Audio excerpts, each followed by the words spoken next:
Welcome back to the second afternoon session of day 2 of our virtual district conference. Regardless of whether or not you plan to actively partake of the bourbons being tested, your own favorite cocktail or other beverage of choice, or prefer no refreshment at all, and are just here to watch, learn, and enjoy, this session should be something like no other in which you've ever participated at any district conference. I met this next gentleman while I was but a young district governor nominee attending my first zone summit in Norfolk, Virginia in 2018. But that was during a Scotch tasting, so I can't tell you everything I learned about Scotch. But what I can tell you is that being an Irishman, we hit it off quite well and have been friends ever since. Now, listen to this. Before Norfolk, this esteemed gentleman graduated from Mary Washington College with a degree in mathematics. In 1981, he earned his Juris Doctorate degree from the University of Virginia, the alma mater of our own director, Peter Kyle, and for the next 25 years was a trial lawyer, likely another reason why we get along as well as we do. In 1994, he was appointed as a substitute district court judge, and in 2006 was elected by the General Assembly of Virginia as a juvenile and domestic relations district court judge for the 26th Judicial District, where he sat from time to time in each of its 8 jurisdictions, ultimately being elected by the General Assembly of Virginia to a circuit court judgeship in 2014, the highest level trial court in Virginia. He retired from the bench in 2018 and has enjoyed cooking, fishing, antiques, and high-quality whiskey ever since. Speaking of whiskey, prior to today, he has led whiskey tastings at Rotary conferences and institutes and other events more than 50 times. He and his wife, Kathy, also a Rotarian who recently retired from her position as Vice President of Business Development in the Clinical Diagnostics Division at Thermo Fisher Scientific, have 3 adult self-supporting children. In Rotary, he has been a club president, has led a Rotary group study exchange team to District 1400 in Northern Finland in 2006, was district governor in 75-70 and 2009-10, has chaired 5 district conferences, held numerous zone appointments, was District 75-70's representative to the RL Councils of Legislation in 2013 and 16, represented RI Presidents Tanaka, Burton, and Ravindran, and also in the home district in Illinois in 2016, and John Germ at the district conference in Atlanta in June 2017. He is a 2014 recipient of Rotary's Award for Meritorious Service, one of its highest awards, served on the Rotary Foundation Rotary Peace Center's Major Gift Initiative Committee in 2014, established the John and June Kenney Endowment for the Rotary Peace Centers in 2015, served as district secretary from 2015 through 20, selected by the RI Board of Directors to serve as a member of the Elections Review Committee in 2016, and was appointed to the Executive Committee of the Foundation Board of Trustees for 2017-18. He and his wife have hosted exchange students from Venezuela, Colombia, Mexico, Costa Rica, France, Finland, and the Czech Republic. They are Rotary Foundation sustainers, benefactors, Paul Harris Fellows, Paul Harris Society members, major gift donors, and Bequest Society members.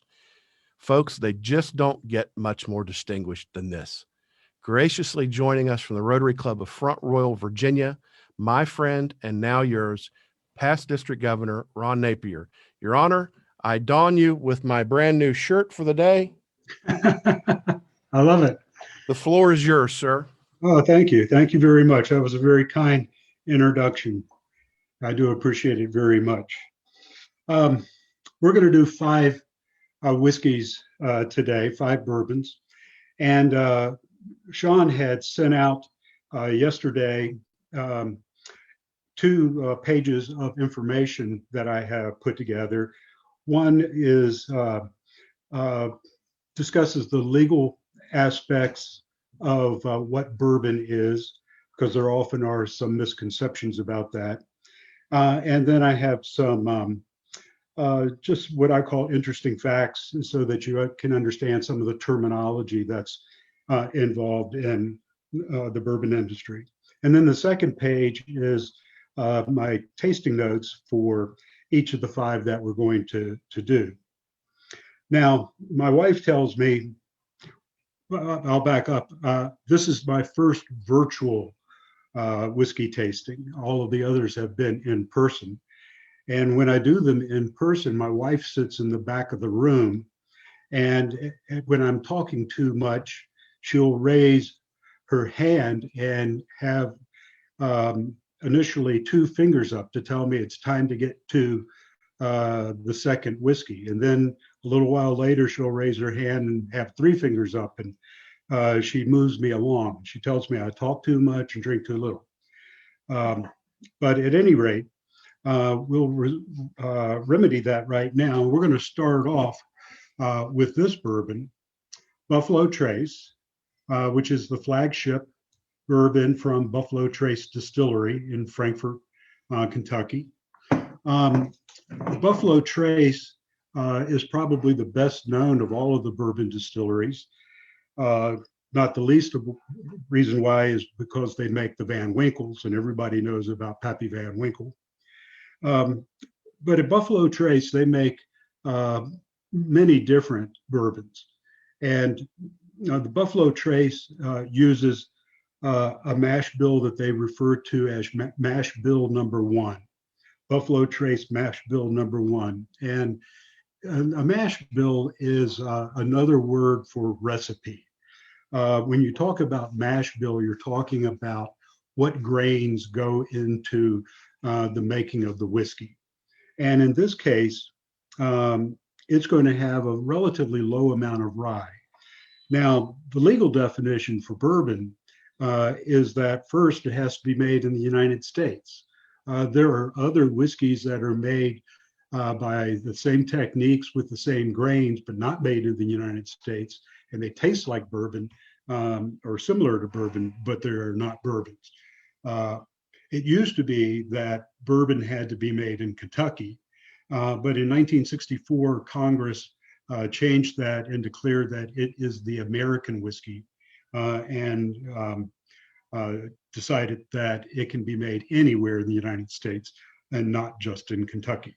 And there are wonderful bourbons being made in many states, of course, Tennessee, Indiana, West Virginia, New York, many other places. To be bourbon, the mash bill or the recipe has to contain a minimum of 51% corn. That is the distinguishing thing. But it'll also have some small grains, corn being a large grain. The small grains are going to be malted barley, barley that's been soaked and germinated and dried, and will also contain either rye or wheat. Now, mash bill number one from Buffalo Trace contains rye, no wheat. So its mash bill is 10% or less of rye, 51% or more of corn, and the rest is malted barley. Now, Buffalo Trace also has another mash bill that they call Buffalo Trace mash bill number two, and it has a higher rye content. And it's going to be like, for example, Blanton's or Elmer T. Lee or Hancock's Presidential Reserve or Ancient Age. Those are higher rye content, and you can tell that. So that I don't go on too long, go ahead and pour yourself some of the Buffalo Trace. And I like to use a glass when I'm nosing and tasting, a glass of this kind of shape. I refer to it as a tulip-shaped glass because it's fatter in the belly here than it is at the top. And what is important about that is that the shape of this glass will concentrate the nose.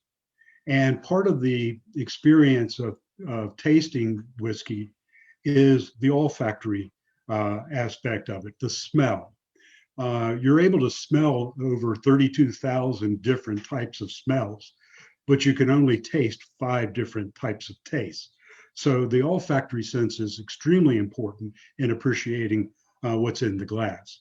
Now, many people, when they drink bourbon, will use a glass like this. Um, and this is not conducive really to enjoying and studying the bourbon. And the reason is that this tumbler has basically straight sides. And so what that means is that it will not concentrate the nose. And as the aroma of the whiskey gets to the top of the glass, it tends to dissipate. And that's going to inhibit your ability to enjoy it as much.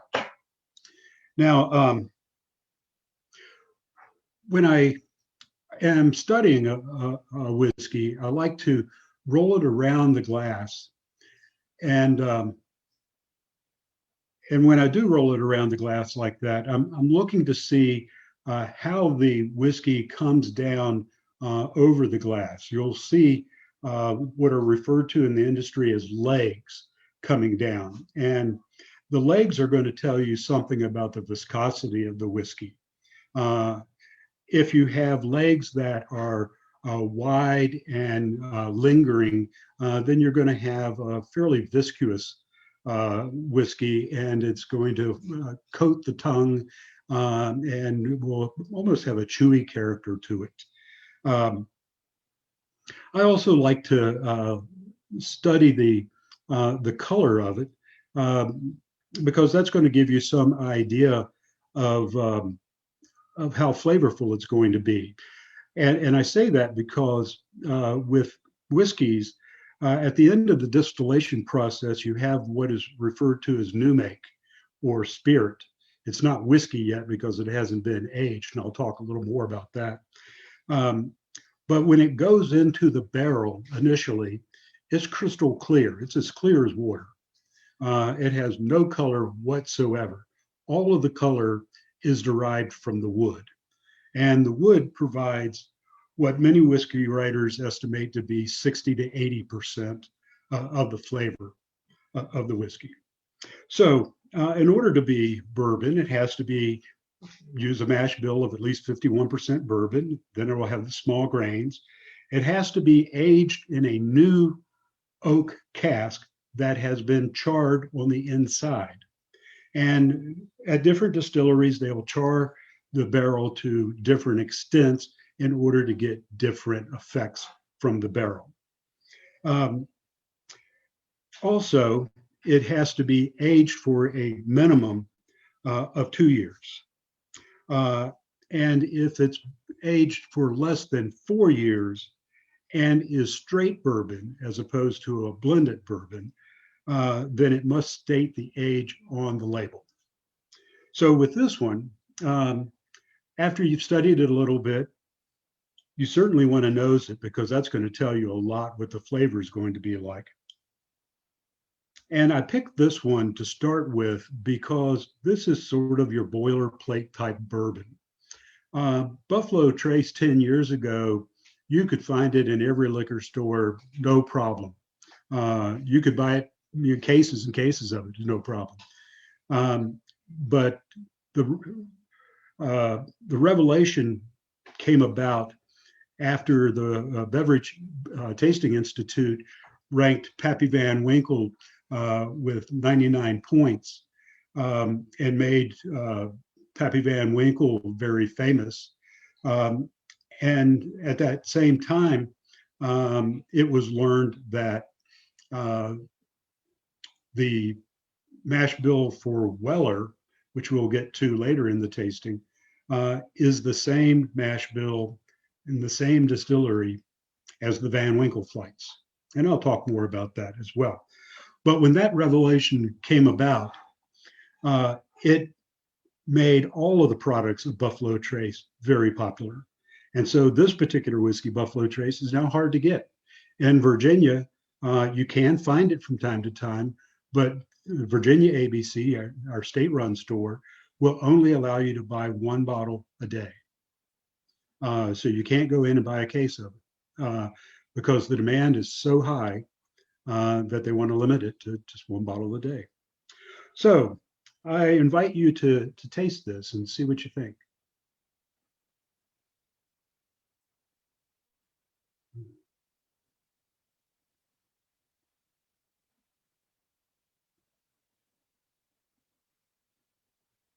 I also like to leave it in my mouth for long enough that my mouth starts to secrete saliva and let that saliva mix with the bourbon and let it coat my tongue. Because if it coats my tongue, then all of the taste sensors on my tongue are going to be stimulated by the whiskey and I'll get the full flavor of it. You may have wondered why is it called Buffalo Trace? And it's called Buffalo Trace because it honors the roadways essentially that were created by the migrating buffalo. And a trail that was created by the buffalo is called a trace. The early settlers in Kentucky, of course, there weren't roads in the early times, and they followed buffalo traces because the buffalo know shortest distances and best routes and that kind of thing. And so the road was already sort of made for them. And so the early settlers did use the buffalo trace frequently. So it makes some sense that you would have a Kentucky distillery called Buffalo Trace. I mentioned that Buffalo Trace has multiple mash bills. I talked about the mash bill number 1 and 2. They have another one that's a wheated mash bill. And that was the invention of a man named William LaRue Weller. And William LaRue Weller had the idea that what if we didn't put in any rye and instead put in wheat? So we would have corn, barley, and wheat. And he made that, and it became a wheated bourbon, as they call it, as opposed to a rye bourbon. And that was the first time that it had ever been done. And it makes for a softer, more mellow, slightly sweeter bourbon. And that is the mash bill that the Weller flight uses and the Van Winkle flight. And I'll talk more about that later on. But I invite you to go back and taste this again. And if you're allowed to do feedback, I'd be interested in hearing what you have to say.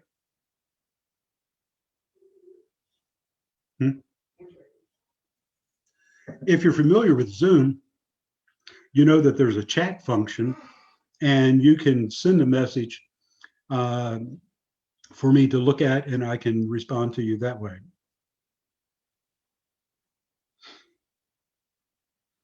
Now, as I was preparing for this, I started thinking about how many famous, important people have commented on some aspect of whiskey, and whether it's bourbon or scotch or some other type of whiskey.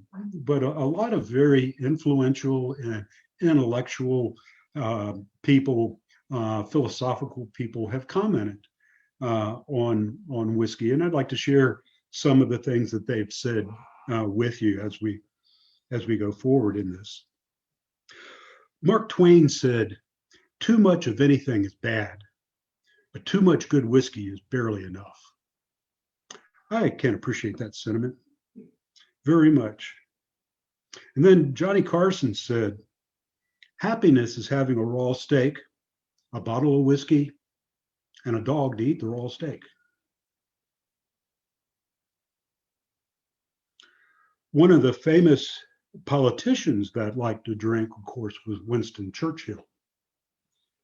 And he wrote, "The water was not fit to drink.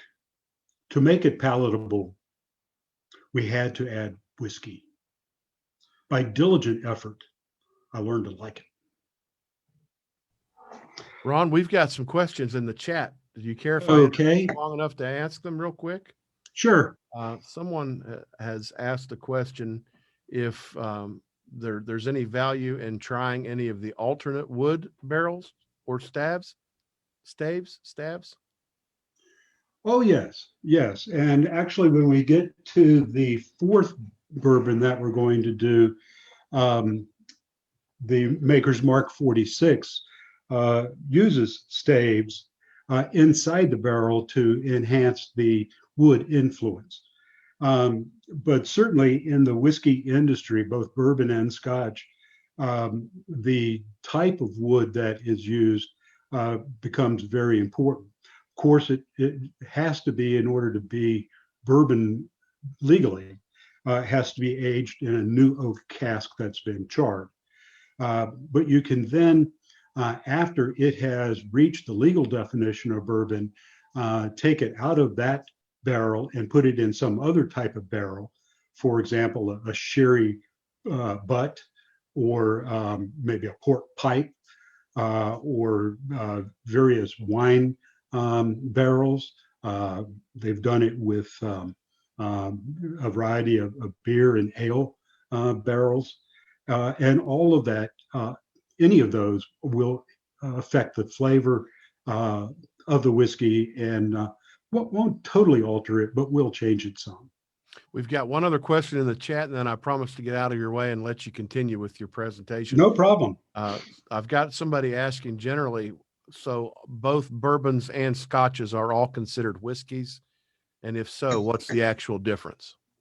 Okay, that's a great question. Whiskey is a spirit that is made from distilling grain. And it doesn't matter what kind of grain you're using, any grain can be used to make a whiskey. Certainly, corn is regularly used in the bourbon industry and other places as well. Wheat, we're going to be trying the Burnham wheat whiskey, and barley is used. Oats can be used. Many of the obscure grains have been used. So any grain can be used to make a whiskey. To be Scotch, it has to be made in Scotland, and it has to be aged in a oak cask that has been used before. Now, what happens in the bourbon industry, because you have to use a new oak cask to age bourbon, once they are used, they can no longer be used for purposes of aging spirit to become bourbon. And that happened after Prohibition ended. The cooper industry lobbied Congress really hard to pass legislation that made it illegal to reuse a barrel in the bourbon industry. And so that would create, obviously, a high demand for new barrels and keep the coopers who are making the barrels well employed. Now, the folks over in Scotland didn't have that requirement of using a new oak cask. So they thought, hey, since these guys over in America can't use their casks anymore, what if we knocked them down into their staves, shipped them over here to Scotland, rebuilt them, add new heads to them, and we could save a whole lot of money by using these used staves. And so that's what happens. And about 95% of the Scotch whiskey that's single malt Scotch whiskeys are aged in former bourbon casks. There's nothing wrong with those casks. And in fact, they can be used several times, but in bourbon, not.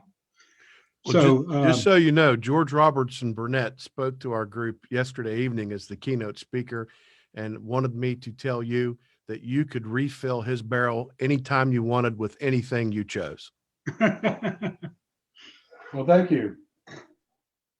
I said that we were going to do Maker's Mark as the fourth. Actually, we're going to do it as the second, and we're going to go to that now. One of the things that I like to do when I'm tasting whiskey, particularly if it's one that I'm not familiar with, is to take some still water, just tap water, not sparkling water, just tap water, and take a spoon and just take one drop, literally one drop, and add it to the whiskey. And if you look at the glass when you do that, you will see little currents where the interaction between the water and the whiskey is taking place. And as it mixes among itself, you will notice that it changes a little bit in terms of its nose, the aroma, and it'll change some in terms of the flavor. Um, I often, if I'm drinking a whiskey for the very first time, one that I've never experienced before, will drink it neat, and then I will try it with 1 drop of water, and then try it with a second drop of water, and maybe do that until I've put in 5 or 6 drops. And at each stage, each drop will produce a slightly different profile than what I'd had previously. And in that way, you can get to know the whiskey much better. Now, one of the things that people often ask about is, do you add water? And I'm not talking about just a couple of drops, but do you drink bourbon and water? Or also I get asked, do you drink bourbon on the rocks? And my attitude, I'm not a purist. My attitude is if you bought the bottle and it's yours, you drink it however you damn well please. But I do like for people to understand that when you dilute any whiskey with water, you obviously are going to be diluting the flavor. Now, sometimes it's absolutely necessary to add water. Like if you're using drinking the William LaRue Weller, which is a cask strength bourbon that Buffalo Trace makes, and it typically is bottled at somewhere between 130 and 140 proof. That's going to be too hot. It's going to burn too much to not add something to it to dilute it.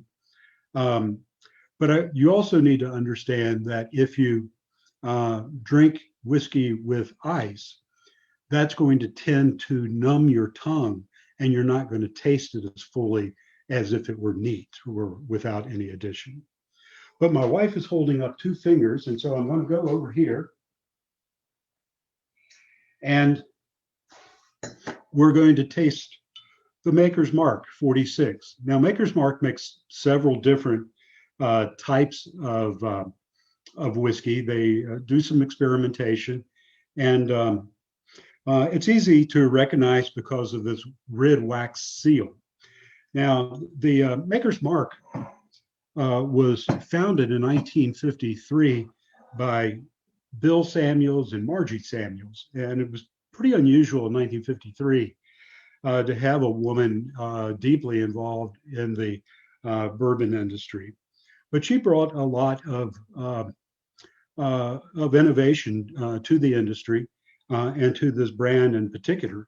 It was her idea to make the bottles distinctive by dipping them after they had been filled in hot red wax, and the wax would drip down. And so you'll see like these little legs here of where the wax is run down.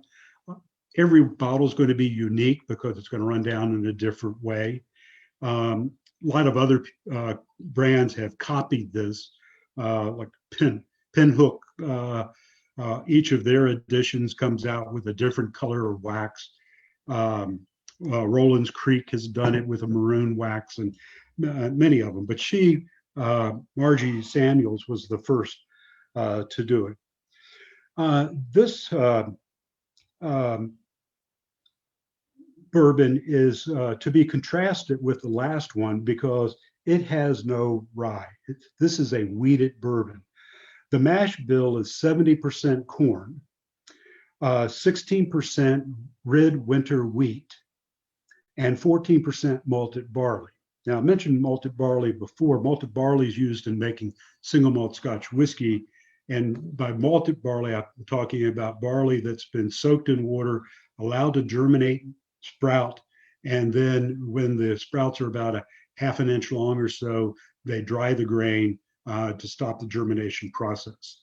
And that process of malting the barley releases certain enzymes that are important in the distillation process. What you'll find with most whiskeys, and certainly this is no exception here, is if you pour the whiskey and wait a while before you start drinking it, it will allow the whiskey to sort of burn off some of the more alcohol notes. If you nose a whiskey, if you pour it in the glass and nose it immediately, you're going to your nose is going to pick up a lot of alcohol, and may and that may interfere with your ability to smell and taste the whiskey. So if you've poured it for a while, that'll let some of the burn disappear. Now,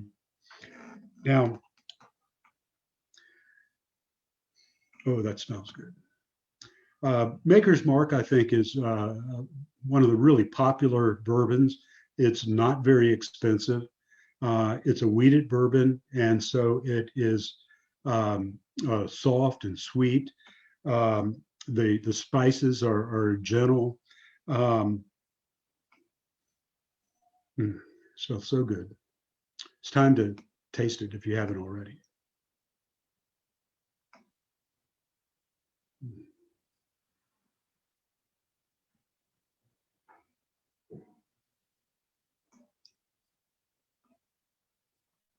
Now, the curious thing that this particular whiskey has going for it is that this is like regular Maker's Mark, except that the distiller, after the whiskey was put into the barrel, put in, I think it was 16, it's either 14 or 16 staves inside the barrel.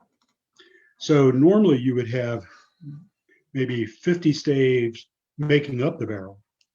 And this would have those 50 staves or so, plus the other 14 or 16 that are inside the barrel. And that's done in order to try to increase the influence of the wood. And a lot of the experimentation has been, if you can increase the impact of the wood, can you age it for fewer years before bottling? Because if you can age it for fewer years before bottling, you can make more money.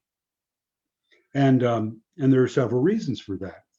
One, you don't have to wait so long, but perhaps a more important reason is that there's this phenomena that exists called the angel's share. And the angel's share is is the loss of volume inside the barrel due to evaporation.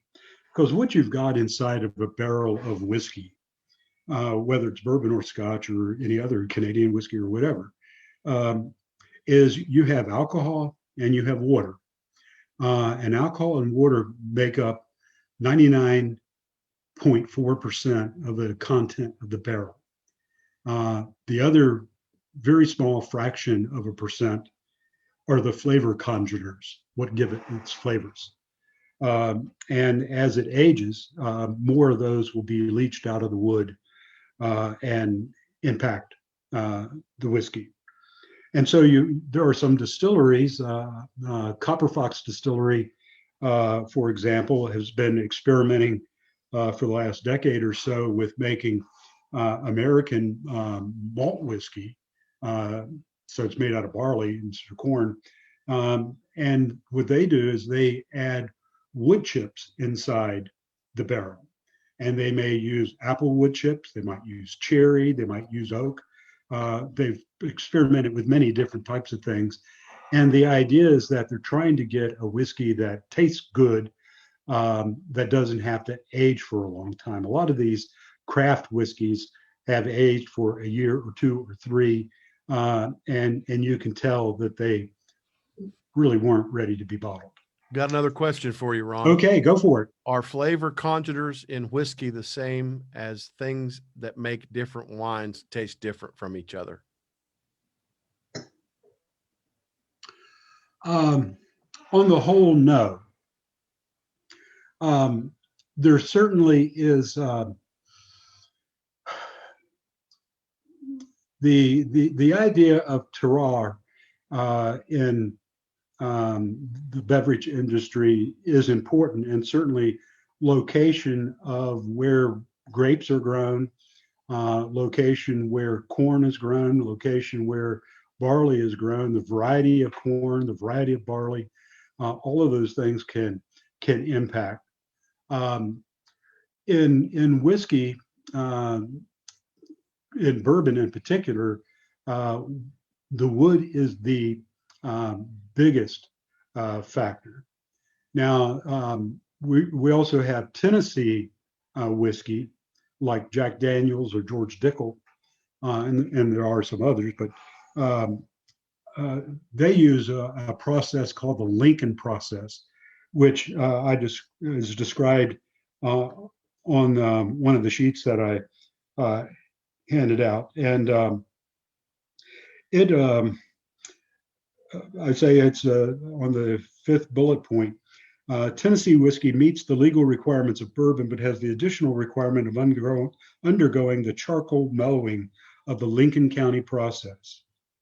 And so what they do is they take the new make spirit, which in the bourbon industry they often call white dog, and they filter it through 10 feet of sugar maple charcoal. And the idea is that that's going to take some of the impurities out of the new make spirit, the white dog, before it goes into the barrel. And that does work. Bourbon doesn't require that stage. Tennessee whiskey does. But Tennessee whiskey also meets the legal definition of bourbon.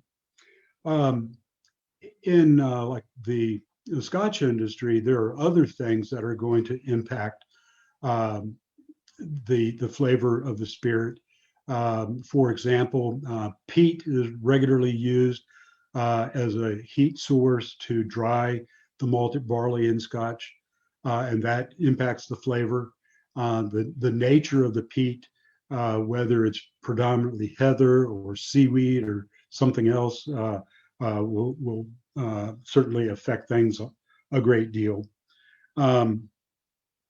Certainly the variety of grains that are used can be very important as well. So I hope that's responsive to the viewer's question, and if not, they can post another question and I'll put another stab at it. I'll keep following the chat. Thank you, Ron. Okay, absolutely.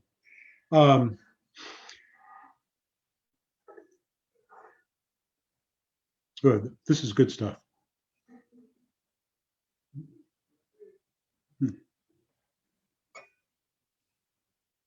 The one drop.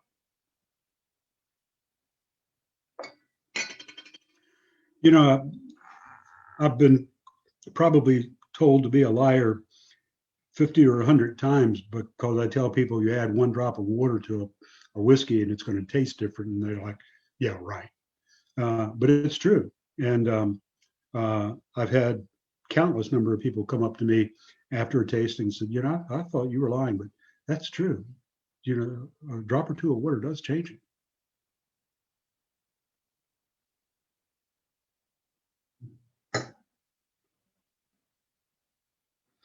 Now, as I started to conceive this tasting, I thought what I would try to highlight is the influence of wheat on bourbon.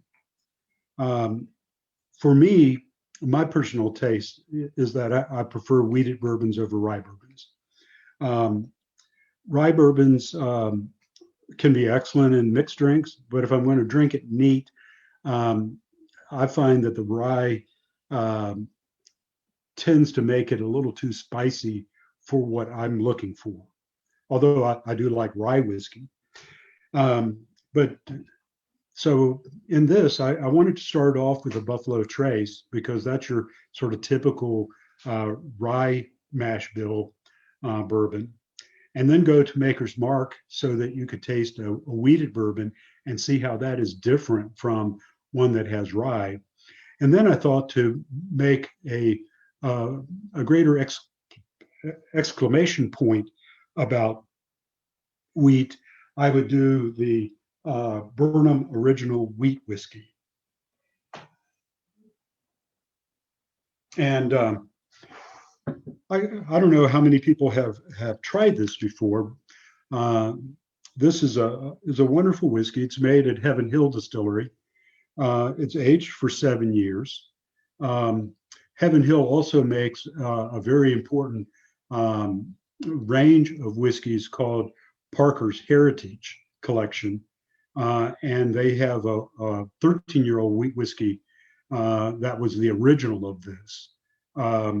That is hard to find and expensive, but quite delicious. Now, this is similar to bourbon. It's not a bourbon because it's not made with a mash bill that's 51% corn. To be a wheat bourbon, it has to be made with at least 51% wheat. And so it shouldn't be surprising that if you're going to make a rye whiskey, the mash bill has to be at least 51% rye. Or if you're going to make an oat whiskey, it has to be at least 51% oats. But with this one, which I've poured here, you will be tasting the impact, the influence of the wheat to a much more pronounced level than in the previous Maker's Mark. And so, again, I would ask you to study this. It's not quite as dark in color as the Maker's Mark. The legs seem to be similar. It's a sweeter nose. And then the taste.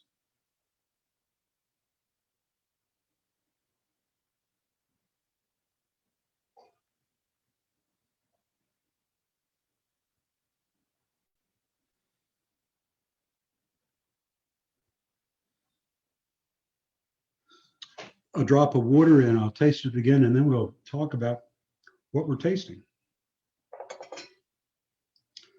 Now, when I nose it,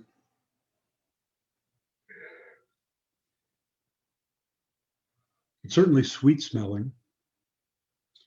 In almost all bourbons, you're going to have some character of vanilla.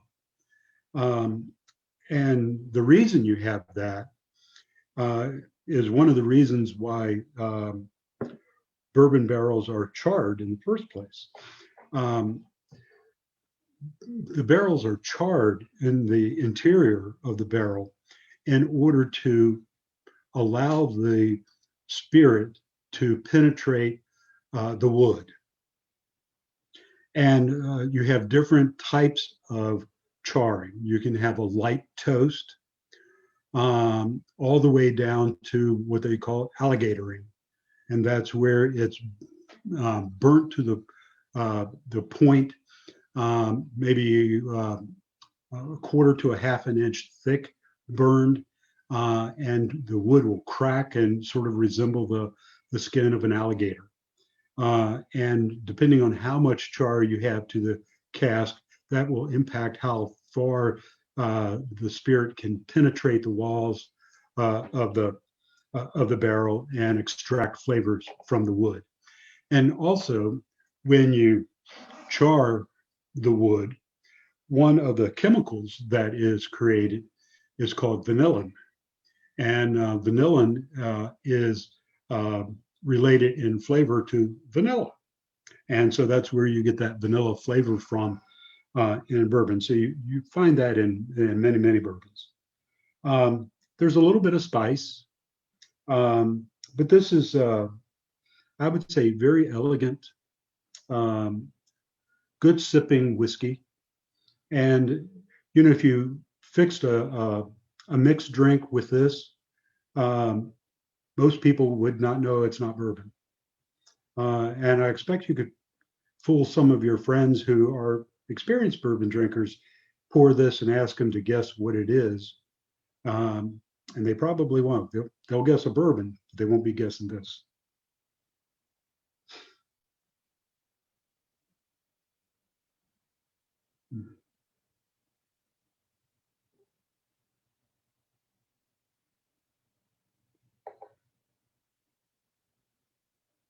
Now, I talked about angel share. And angel share is the loss of volume over time due to evaporation. And the idea is that those fumes that evaporate go up into heaven and the angels can enjoy them. And that's their share of the whiskey. In the bourbon industry, when a barrel is first filled with new make or white dog, there's going to be a loss during the first year of aging of about 10% of the volume. And then it's going to drop down because the wood is starting to get saturated. So it'll drop down to about 5% loss of volume per year. And so if you're losing 10% the first year and 5% the next year, and then 5% after the next year and 5% the next, and so on, then obviously the quantity of liquid inside the barrel is going down. Also, you have the phenomena that alcohol evaporates at a faster rate than water does. And so the level of alcohol by volume inside the barrel will diminish over time as well. And so the distillery has to be paying attention to that because they don't want the alcohol by volume percentage to go under 40%. Now, imagine a barrel sitting in a rickhouse at Buffalo Trace, and it's set in that rickhouse for 23 years. And it turns out that this is going to be a 23-year-old Pappy Van Winkle. Now, you started off with a barrel that had 53 gallons of new make white dog. And you've aged it for 23 seasons, 23 years of seasons. And how much do you have left? Well, it varies, of course, because every cask is a little different from every other one. But typically they get about 3 gallons of whiskey out of a cask that's aged for 23 years. That's about 15 bottles. So if you wonder why a 23-year-old bourbon costs so much, that's one of the reasons, is that there's not a lot of it left. Now, in Scotland, for example, which is a much cooler climate than the United States or Kentucky or Indiana or Tennessee, for that matter, the angel share is much smaller. And it's going to be typically around 2% a year after the initial filling. And then, of course, you know, the marketers have seized on this, and you have Angel's Envy. And why is it Angel's Envy? Because it comes in a bottle and it's liquid and it hasn't become part of the angel share yet, hasn't evaporated. So the angels are envious that we have liquid in the bottle. And then somebody else came up with the idea of, I think it was a Jim Beam marketing thing, the devil's cut. Like the devil takes it out before the angels can get a hold of it. But that's all marketing stuff. So any questions or comments about Burnham? We've got one question about where Elmer T. Lee ranks in the hierarchy of bourbons.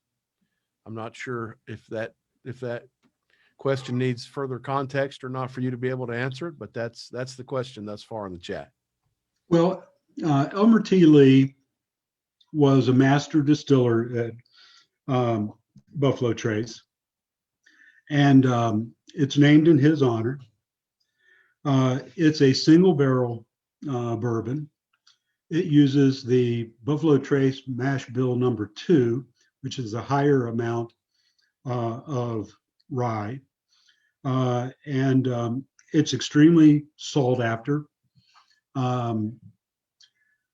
In Virginia, Elmer T. Lee and others like Rock Hill Farms and Hancock's Presidential Reserve and the Wellers and the Van Winkles, they're all sold by lottery. And you get on the lottery email list at Virginia ABC, and they'll tell you that next week, Wednesday till Friday, the lottery will be open and you can enter the lottery once. They have developed a software such that they can screen out multiple entries unless you get multiple people to do it for you. That's how you can get around the system. But it's amazing how little is available of these high-end bourbons.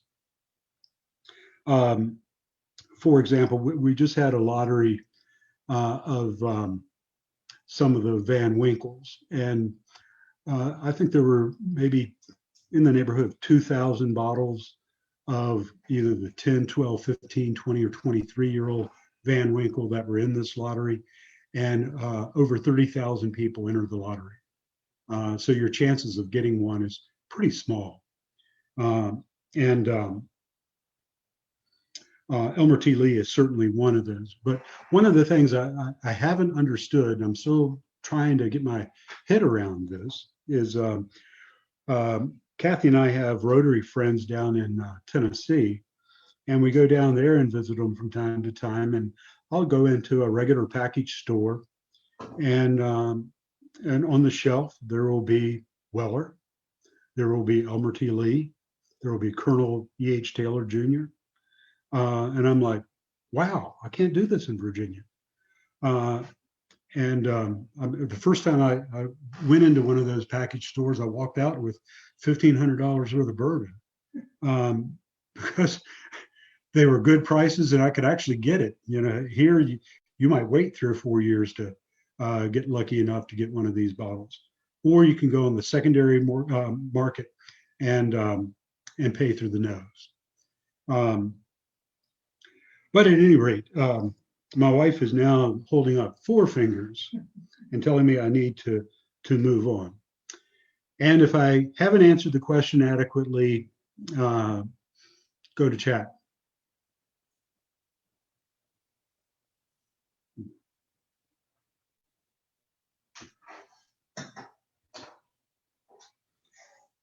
Okay.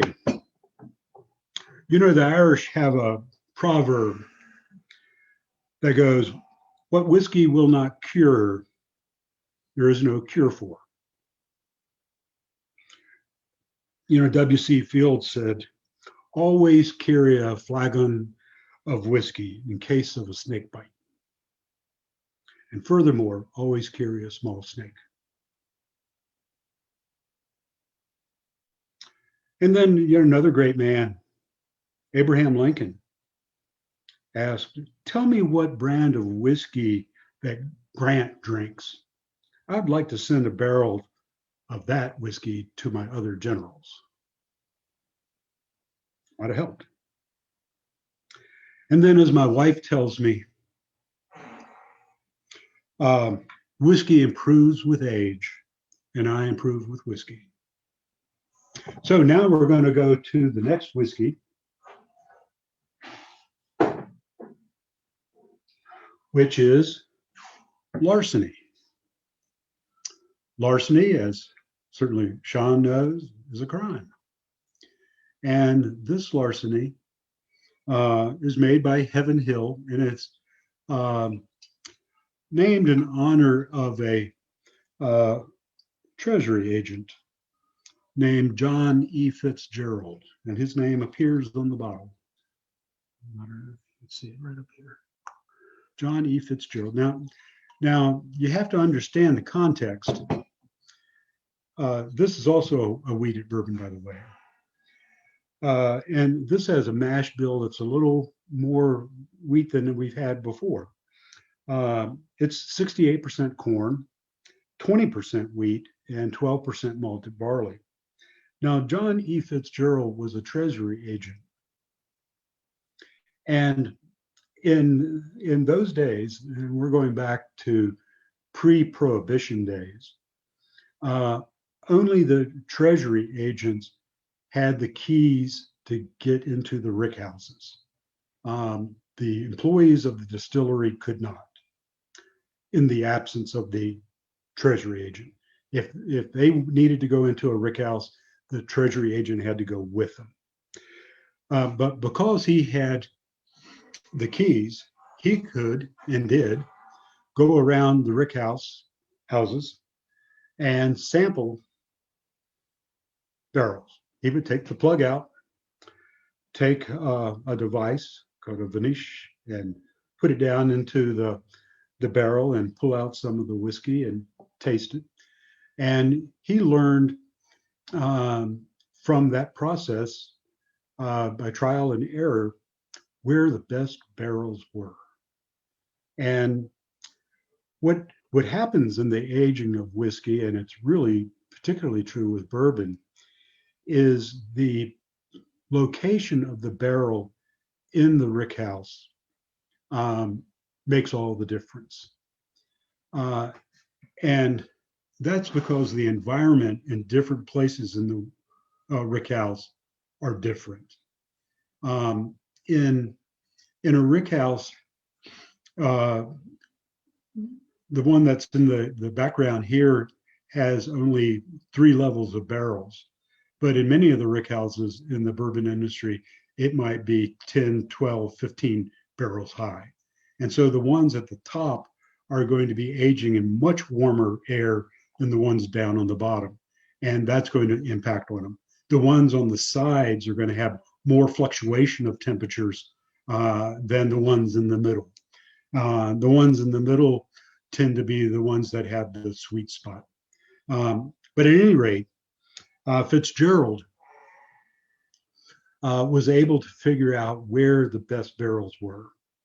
And because he had the keys and he could go in by himself, he committed larceny. He would go in and steal bourbon. And in fact, the distillery ultimately learned about that and started calling these favored barrels Fitzgerald barrels. And so larceny is in his honor. And it's a good whiskey. It's inexpensive. You're talking $20, $25 for a bottle. And it's good sipping whiskey, and it's great for mixed drinks.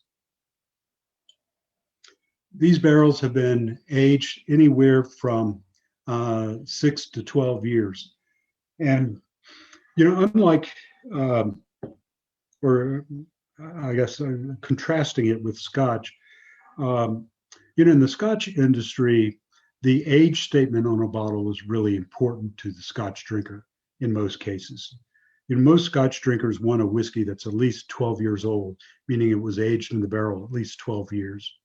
And they may want an 18-year-old or a 21-year-old or even older for certain distilleries.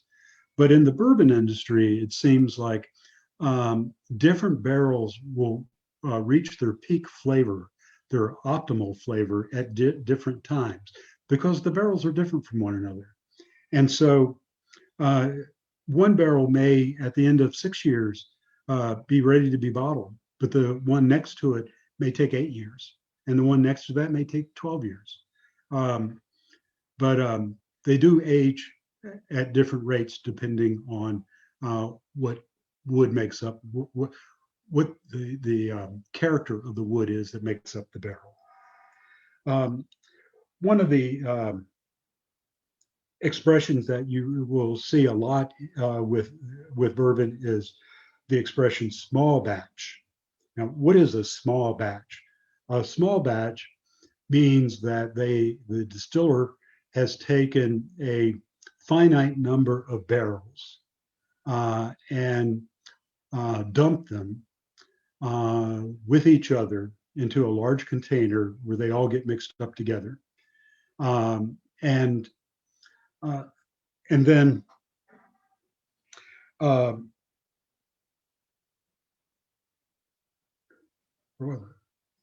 small batch, I'm sorry. And so how big or how small is a small batch? Well, Some distilleries, for example,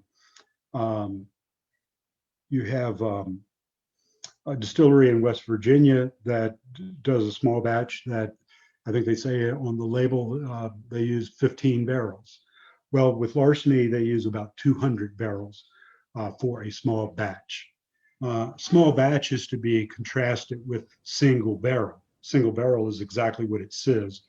You take a barrel, you empty it, uh, you fill up bottles, you get however many bottles you get out of that barrel, and that's the end of that one.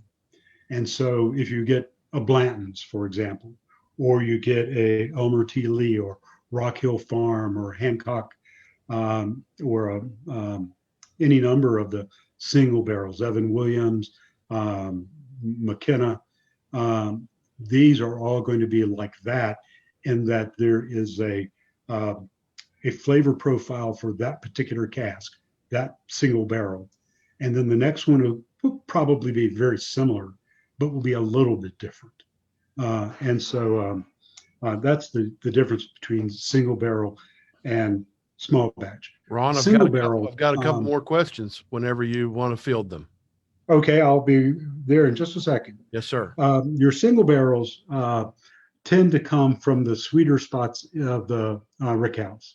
The distiller is going to go in and sort of cherry pick the best ones for the single barrels. And then the ones that they don't choose for that are going to go into the small batch. So, questions? Yes, sir. I've got two more since we last spoke. We've got one question. What does bottled in bond mean? BOND? Okay. Um, Bottled in bond makes reference to legislation that was passed by Congress in 1897. It was called the Bottled in Bond Act of 1897. And it allowed distillers to store their barrels of straight whiskey, meaning it hasn't been diluted with any neutral grain spirits, uh, in a government supervised warehouse, a bonded warehouse. So they didn't have to pay any tax on it until it was bottled. Um, Before the Bottled Bond Act of 1897, when the barrels were filled with new make, they had to pay the government tax at that stage. The bourbon industry didn't like that. And they said, well, we're only producing the product at the other end of the aging process. You're making us pay tax at the front end when the barrels are full. But when we bottle them 6, 8, 10, 12 years later, they're not full anymore. So why should we pay tax on the front end volume rather than the back end volume? And so they came up with this idea of having the government supervise the rick houses, why the treasury agent is the only person that has the key to the rick house, so that they didn't have to pay tax on it until it was bottled. That also meant to the consumer that the government had been watching, at least in theory, had been watching and protecting the barrels from any mischief, any dilution, or any other issues. So there was a greater assurance of quality, and that became important around the turn of the century. And so that's what bottled in bond means. It gives you an idea that you're getting a quality whiskey because the government did its thing with it. Got it. Hope that answers it. We've got one other question, and I think I heard you answer it in your last answer, but just to make it clear, why are the whiskeys we have tasted this evening called straight bourbon whiskey? Okay. Well, straight bourbon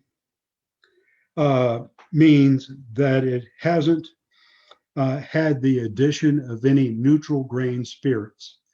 One of the things that a lot of people are not aware of in the whiskey industry is for example, in the Scotch industry, you have single malt Scotch whiskeys and then you have blended whiskeys. Single malt Scotch whiskeys come from a single distillery, and it's all made from malted barley. Blended Scotch whiskeys use malted barley to make their single malts. And then there's a recipe of single malts that get added to neutral grain spirit that has no flavor to make your blends. The same thing happens in the bourbon industry where you take, say, a single barrel, and that's going to be high alcohol strength and a lot of flavor. And if you cut it with a neutral spirit that has no flavor, then you're going to lighten the flavor, and you'll also be able to control the alcohol by volume depending on how much neutral grain and how much water you add to it. And so that's the difference between a straight bourbon and a blended bourbon.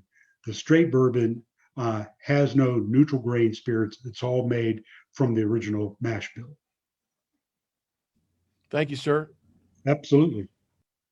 Any other questions? That's the last one in the chat for now, Ron. You know, the problem with this is that you can never determine which one you like best. Well, we're going to end up now with Weller. Now, I've talked some about Weller before. It's made at Buffalo Trace. And there are several different types of Weller that are there. They all use the same mash bill, which is the wheated mash bill of Buffalo Trace, which is proprietary. They have not released the specifics of what the mash bill is. Many whiskey writers have hazarded a guess, a well-educated guess, but it's not a known certainty. So in the Weller, at the low end, you have the special reserve. All Wellers are aged a minimum of 7 years.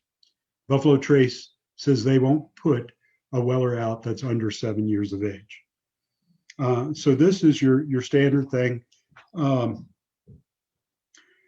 know, this used to be just readily available everywhere. And it was no trouble finding it. And I'll tell you a story. Some years ago, I learned that Weller was going to become an allocated bourbon in Virginia. And what that means is that the Commonwealth of Virginia would only receive a certain level of allocation of bottles. There would be a finite number of bottles that would come to Virginia, and that would be it. And so now we have a lottery system to distribute those in some sort of semi-fair way.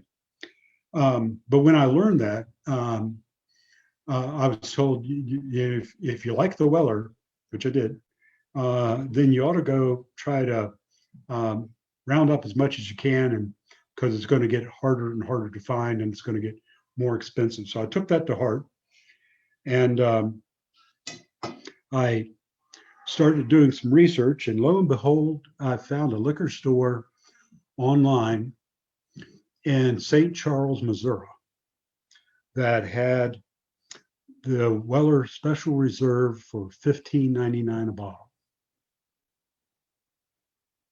Really good price, even then. And so, you know, when you order something online, you have a little quantity box. And so you put in a number in that quantity box, and your computer comes back to you and says that exceeds our inventory, or it doesn't say anything. So I put a 6 in that little quantity box, and I didn't get a message back. So I changed it to 12, and I didn't get a message back. I changed it to 24, and then 36, and 48. and then 57. Why 57? Because I wanted 60 bottles and I was getting 3 bottles of other stuff. So I ordered 57 bottles of the Weller Special Reserve for $15.99 a bottle. Well, my wife and I were both working then, and she traveled a lot with her work, and she was out of town. And when I would do something like this, I generally tried to plan it so that the delivery would take place when she was not here. And then I could put the whiskey in the collection down in the basement and recycle the box, and she would be none the wiser. But on this particular occasion, she got home before I did. We had a cleaning lady then, and the cleaning lady met Kathy at the door when Kathy got there before I did, and said, FedEx came today, and they brought a whole bunch of boxes, and I didn't know what to do with them. So I helped the FedEx person put them in the foyer of your home. But they're odd, she said, because they slush. Well, I got home and I walk into the kitchen from the garage, and my wife is standing there akimbo. This, you know what's coming when you see that kind of stance. And she said, "What the hell are you doing?" I was clueless. I didn't remember that it was coming, that the delivery was coming in. And so in the foyer, there was a stack of boxes about this tall. And so I've had plenty of Weller for a while now. But at any rate, there are other Wellers. You have the Special Reserve that I just showed you. Then you have probably what's my favorite. This is a single barrel Weller. The Antique 107 is 107 proof. And this, to me, tastes most similar to the Van Winkles. But then there's also the 12-year-old Weller. And this is very similar to the Lot B 12-year-old Van Winkle. Now, while I'm talking, I'm going to enjoy a little bit of the Weller as well. And tell you something that is really important. And I've alluded to this before. The Van Winkle bourbons and the Weller bourbons have exactly the same mash bill. They are aged in the same rick houses. What happens is Pappy Van Winkle's grandson, Julian Van Winkle III, comes to the rick houses on an annual basis and tastes lots and lots of barrels. And he will say, okay, I'm picking these to be my 10-year-olds. And I'm picking these to be my 12-year-olds. And I'm picking these to be my 15, these to be my 20, and these few to be my 23. And he owns the right to do that, or his company does now. And he designates which barrels will become the Van Winkles. And what he selects is it. Now, he typically will select only enough to make somewhere between 7,000 and 10,000 bottles of Van Winkle a year for worldwide distribution. That's not very much. They can make a lot more money if they wanted to and make a lot more of it. But they've got something really special going on with the Van Winkle. It's just crazy. I donated a bottle of 20-year-old Pappy Van Winkle to a charity in Baltimore that our son was associated with, and it brought $3,500, which I think is crazy. But good whiskey, but not $3,500 worth. But at any rate, so the Wellers taste very similar to the Van Winkles. And one formula that some people have been putting forward is that if you take the 107 And if you take the 12-year-old and mix them 50-50, you get something that tastes very much like a Van Winkle. And I think that's true. Um, the wheated mash has somewhere between 16 and 18% wheat. So it's not quite as much wheated as the Larceny. But this is good sipping whiskey. And, if you can get your hands on Weller, I strongly recommend it. It's just really good sipping whiskey. The price is going to continue to climb, I'm afraid. Occasionally you can find it if you're real diligent for a decent price. A decent price being, I put in my notes here, 25 to 125. And literally in the last week, I've looked at websites and have found it for $25 and $125. And people are paying $125 for it because it's just so dang hard to get. So enjoy your Weller. More questions? I won't say they are questions, but I do currently see our Alumni Association chair, our district governor nominee designate, and several of the assistant governors that basically would just like to have your home address so they could come and shop cheaper than the liquor store will allow them to. Well, Sean, you have a directory, his own directory. You know where I live. I do, but that doesn't mean that I'm going to tell them. Well, that's between you and them. All right. But no questions. Well, there, one of the things I was doing as I was prepping was looking at whiskey quotes, and I want to share a few more of those with you because they are entertaining to me if they're not entertaining to you. Winston Churchill said, "I have taken more good from alcohol than alcohol has taken from me." George Bernard Shaw said, "Alcohol is the anesthesia by which we endure the operation of life." Humphrey Bogart said, "The problem with the world is that everyone is a few drinks behind." And then another person said, "A banana is 105 calories. A shot of whiskey is 80. Choose wisely."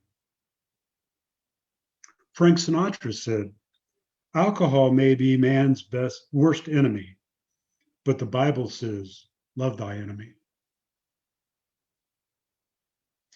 Abraham Lincoln said, "It has been my experience that folks who have no vices have very few virtues." Ernest Hemingway said, "Never delay kissing a pretty girl or opening a bottle of whiskey." Another said, "You can't find happiness at the bottom of a bottle." Well, no kidding. Who's happy with an empty bottle? Churchill again, commenting on whiskey. "Whiskey has killed more men than bullets, but most men would rather die full of whiskey than full of bullets." Hemingway said, "I drink to make other people more interesting." And then the great coach, Casey Stengel. "They say some of my stars drink whiskey, but I have found the ones that drink milkshakes don't win many ball games." And so there you have it. Too much of anything is bad, but too much good whiskey is barely enough. Enjoy. Ron, that was fantastic. Thank you so much for sharing your knowledge, expertise, and sense of humor with all of us this afternoon. It's been my pleasure. Well, folks, that's 5 sessions down and only one more to go. However, just like those before it, the closing session is definitely not something you will want to miss. This conference is about all of you just as much as it is about anything else. So we're going to start with a meaningful period of open fellowship so we can all visit together. Then, as I teased earlier, not only do we plan to announce a variety of district club and individual awards, we will draw the winner of a special door prize the $5,000+ raffle and enjoy a lineup of valuable messages from not only our own RI director, Stephanie Yurchik, but also a keynote presentation from one of the most amazing people you will ever meet. And of course, we will finish it all off with a little bit more entertainment compliments of the WVU Jazz Ensemble. Before we go, just a little bit of housekeeping. When you return to this link at 6 o'clock for the fellowship portion of the evening session, the screen that you will see contains a unique link.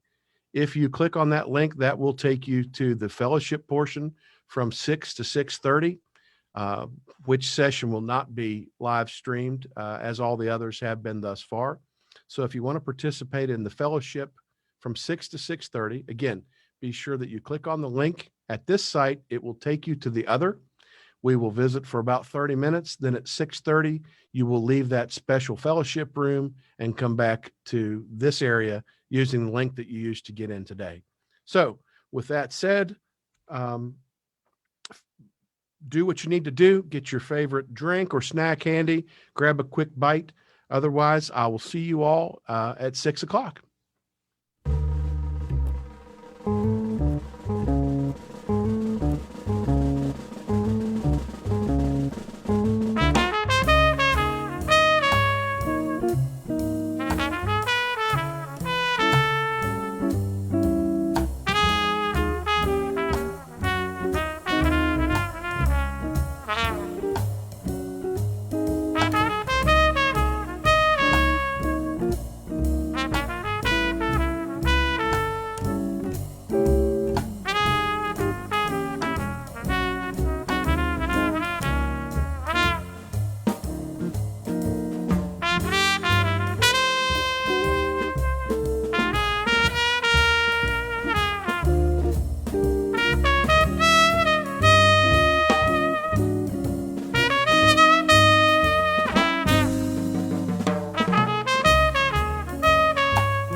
Simple case of good folks working side by side to make this world a better place. We'll continue onward ever stronger than before. 100 years of Rotary, why not 100 more? With hands that reach around the globe and many hearts that care to rid the world of polio's a dream that we all share. 2 small drops in one small mouth, millions one by one, till we've seen the last of this disease. Our job will not be done.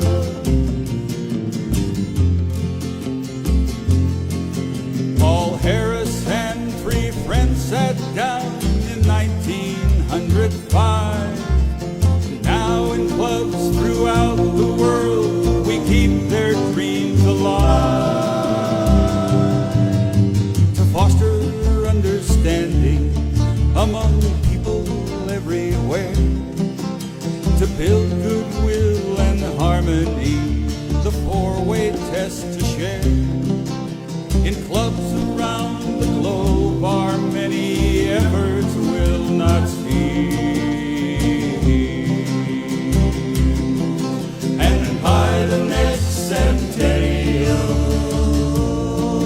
we'll know a world at peace. A century of service, we've given it with pride. Finally now, for 18 years, we've women by our side, by our side. 100 years of Rotary, a very simple case of men and women working side by side to make this world a better place. We'll continue onward, always stronger than before. 100 years of Rotary, why not? Why not 100 years of Rotary? Why not 100 years of Rotary? Why not 100 more?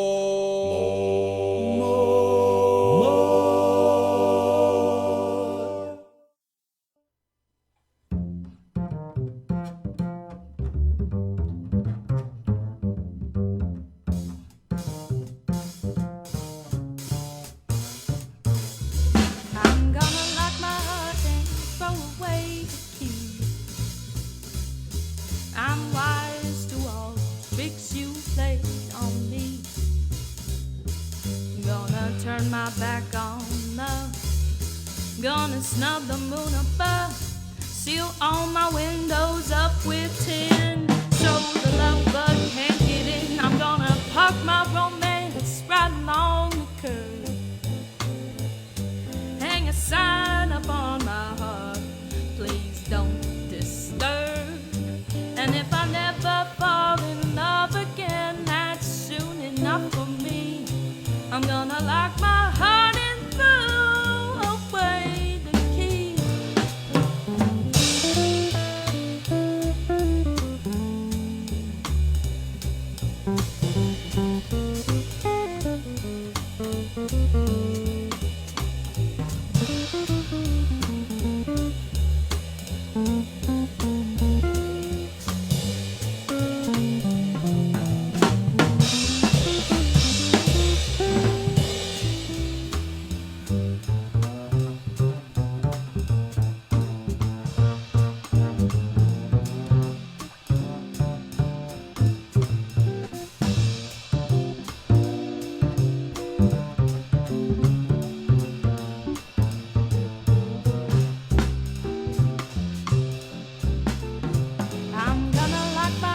turn my back on love.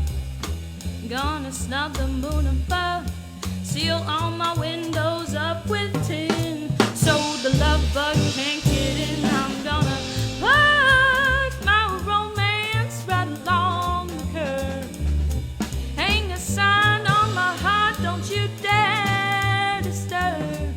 And if I never ever fall in love again, that's soon enough for me. I'm gonna lock my heart. I'm gonna lock my heart.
Gonna turn my back on love. Gonna snub the moon above. Seal all my windows up with tin, so the love bug can't get in. I'm gonna park my romance right along the curb. Hang a sign up on my heart, please don't disturb. And if I never fall in love again, that's soon enough for me. I'm gonna lock my heart and throw away the key.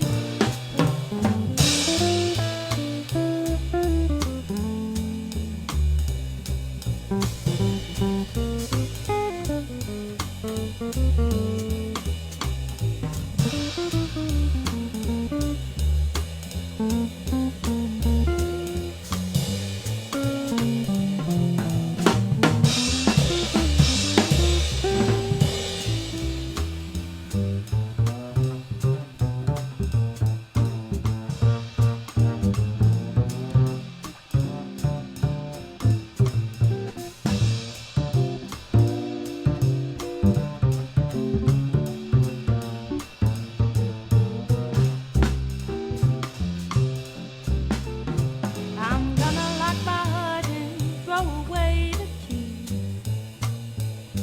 I'm wise to all tricks you play on me. Gonna turn my back on love. Gonna snub the moon above. Seal all my windows up with tin, so the love bug can't get in. I'm gonna park my romance right along the curb. Hang a sign on my heart, don't you dare disturb. And if I never ever fall in love again, that's soon enough for me. I'm gonna lock my heart. I'm gonna lock my heart. I'm gonna lock my heart and throw away the key.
Thank you very much for having me to do the prayer for the Rotary.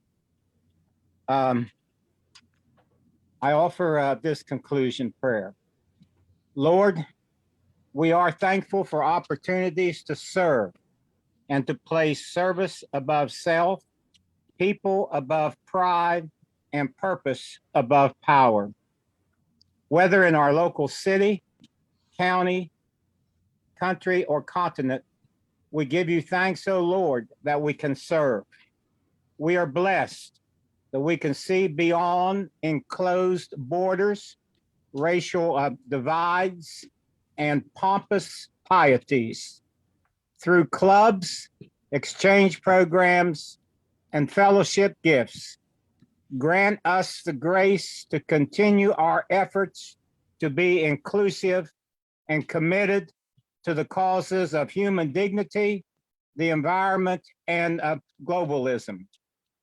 Bless those who have attended these functions, the attenders and the presenters and the displayers and the technicians. Forgive us slackers who haven't attended, and lead us all as we honor the 143rd year of our founder's birth. Go with the rest of the evening. We pray in your name. Amen.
I'd first like to thank Dee Dee Meehan for that invocation. We're so lucky to have heard from several special people today, some of which were ladies of Rotary. And now I want to introduce all of you to another special lady that has a very special place in mine, Julie's hearts in particular. She'll likely get mad at me for everything I'm about to include, but I want all of you to take notice of this impressive list of accomplishments. A Rotarian since 1991, she has served Rotary as a foundation trustee, chair of the Rotary Foundation's Centennial Celebration Committee, chair of the Rotary Strategic Planning Committee, a member of the Atlanta RI Convention Committee, district governor of our North Neighboring District 7330 in 1998, regional foundation coordinator, international training leader, president's representative, a district delegate to 2 councils on legislation, and a member of various RI committees and in various club and district foundation roles. She is a major donor, a member of the Bequest Society. She's been named Rotarian of the Year by both her district and her club, and has received the Distinguished Service Award from the Rotary Foundation of Rotary International. In September of 2016, this lady appeared in the publication Women in Business that highlighted women from a 23-county area of Pennsylvania who are making a difference. She has also participated in a variety of international service projects, including National Immunization Days for polio prevention in India and Nigeria, the building of an elementary school in Vietnam, water filter installation in the Dominican Republic, and mentoring new Rotarians in the Ukraine. Most recently, she is the brainchild of the Rotary Works Initiative and is your current Rotary International Director for our zone. Ladies and gentlemen, from the Rotary Club of McMurray, Pennsylvania, my very, very dear friend, Stephanie Yurchik. Stephanie, the floor is yours. Thank you so much, Governor Sean. I'm so excited to be with all of you this evening, and I appreciate the invitation. I know that you have probably heard from Sean, and you'll hear from me, and I'm sure I don't even have to tell you all because you've experienced it. What a strange year we've had. It's not what we expected in Rotary at all, but family of Rotary, it is a great time to be a Rotarian. You know, the great American astronomer, poet, and author Carl Sagan said, "Extinction is the rule, survival is the exception." So, ladies and gentlemen, Rotary is an exceptional organization. I love Rotary just as you do. And I love that we have survived the twin crises of a COVID pandemic and a bleak economic instability. Some may even say a recession. For months, headlines had predicted that 1/3 of all the nonprofits would close or merge by the end of 2020, but not Rotary. Service impacts around the globe saw reduced or suspended services, but not Rotary. Jobs at organizations took a hit with pre-COVID figures far above numbers recorded at the end of December 2020, but not Rotary. Family of Rotary, this evening, I want to reflect on how and why Rotary International, the Rotary Foundation, Rotary Zones 33 and 34, District 7545 and its clubs survived, and why it signals that our future is going to be one in which we will thrive.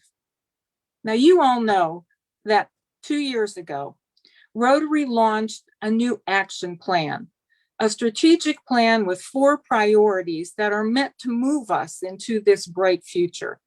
And many of you have heard me expound on these priorities and what they mean for our clubs. As a quick review, here are those priorities and what they suggest. The first is increasing our impact. This is a priority that's asking us to assess what we do so that we can better measure and humbly brag about our success. Measure what we do and then tell the story of the impact. That's how we will attract more people to what we do. Expanding our reach, priority number 2, suggests that we can build new channels for more people to come into the magic of Rotary. I think many of you have heard about the North America initiative called Innovative Club Advocates. And if you've seen the video, Anytown, you understand what that's all about. You know, not everybody can make a meeting Wednesday at noontime. So let's create other ways for them to come in. Enhancing engagement, our third priority, requires that we build participant-centered Rotary experiences so that value is delivered. You know, President Holger often talks about caring for our members, making sure they feel cared and respected and valued. And I always talk about the need for us to ditch the exit interview and start doing entrance interviews and ongoing interviews with our members. Find out what it is that people are expecting from the Rotary experience so that we can better target our projects, our programs, our speakers, and our cultures. But it's priority number 4, increasing our ability to adapt, that tested us to the max.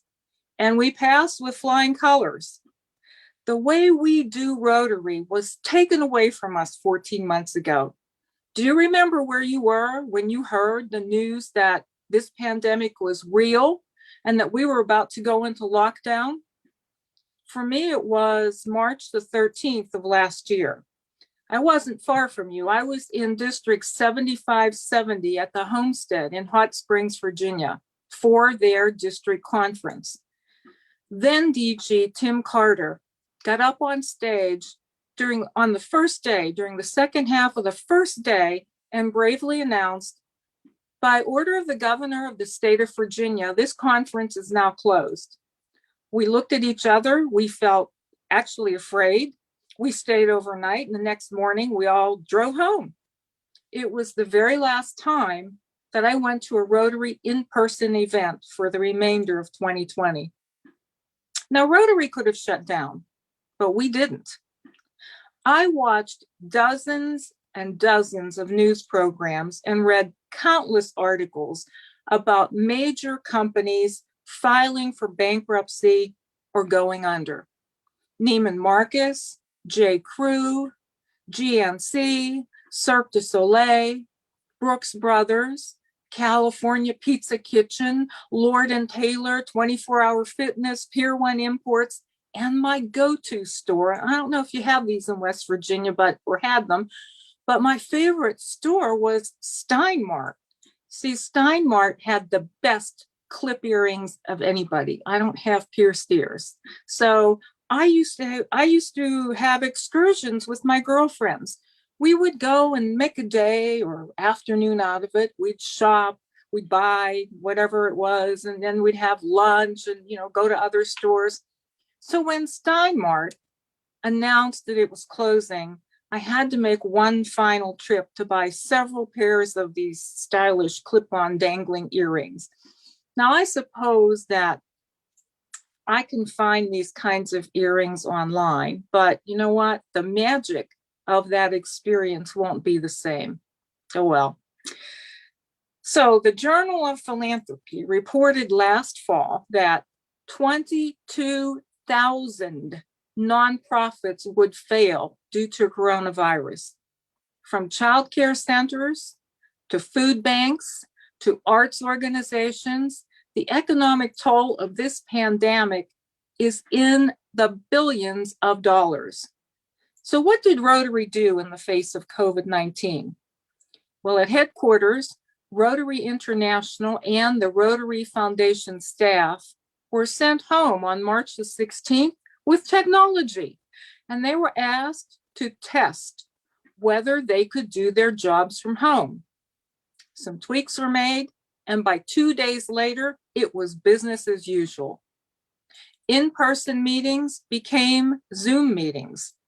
The only thing that couldn't be completed was the actual mailing of Paul Harris Fellowship hardware, because all of that hardware, that material, was locked down in the building in Evanston. COVID relief grants were created and distributed until all the funds were expended and put to great use. What did Rotary clubs do? Well, they embraced and learned about technology. We zigged and we zagged and we zoomed. We looked for ways to serve safely. Clubs, including those in your district, were sewing and/or distributing face masks. They were serving meals to first responders and then to people in need. They were delivering essentials to stay-at-home seniors, hosting webinars for the public on the virus and how it spreads and how to stop it, calling or checking on club members to be sure everybody was safe. And of course, clubs used the over $36 million that was allocated for COVID-related grant projects. Our zone also adapted. You all know we wanted to see a Rotary Summit, a Rotary Institute in the Steel City, Pittsburgh, but we had to pivot to a virtual event. As an in-person event, we would have seen about 400 or 500 people throughout that week. Going virtual, we had over 1,400 registrations, and with all the likes, views, and live streaming, over 10,000 people saw one or more segments of that institute. Now that is a public-facing event. That is public image. And to boot, the event donated more than $27,000 to our local food bank in Pittsburgh, including funds from your district. So all of this tells me and tells the world that we figured out how to connect. We figured out how to serve, and we did what the world was craving, and we survived. And that brings me to a new topic, our future. Our future is bright because we have learned valuable lessons from the past year, and here are just a few. First, we have absolutely expedited digital innovation. I like to say that Zoom saved Rotary, as well as a lot of other organizations and companies.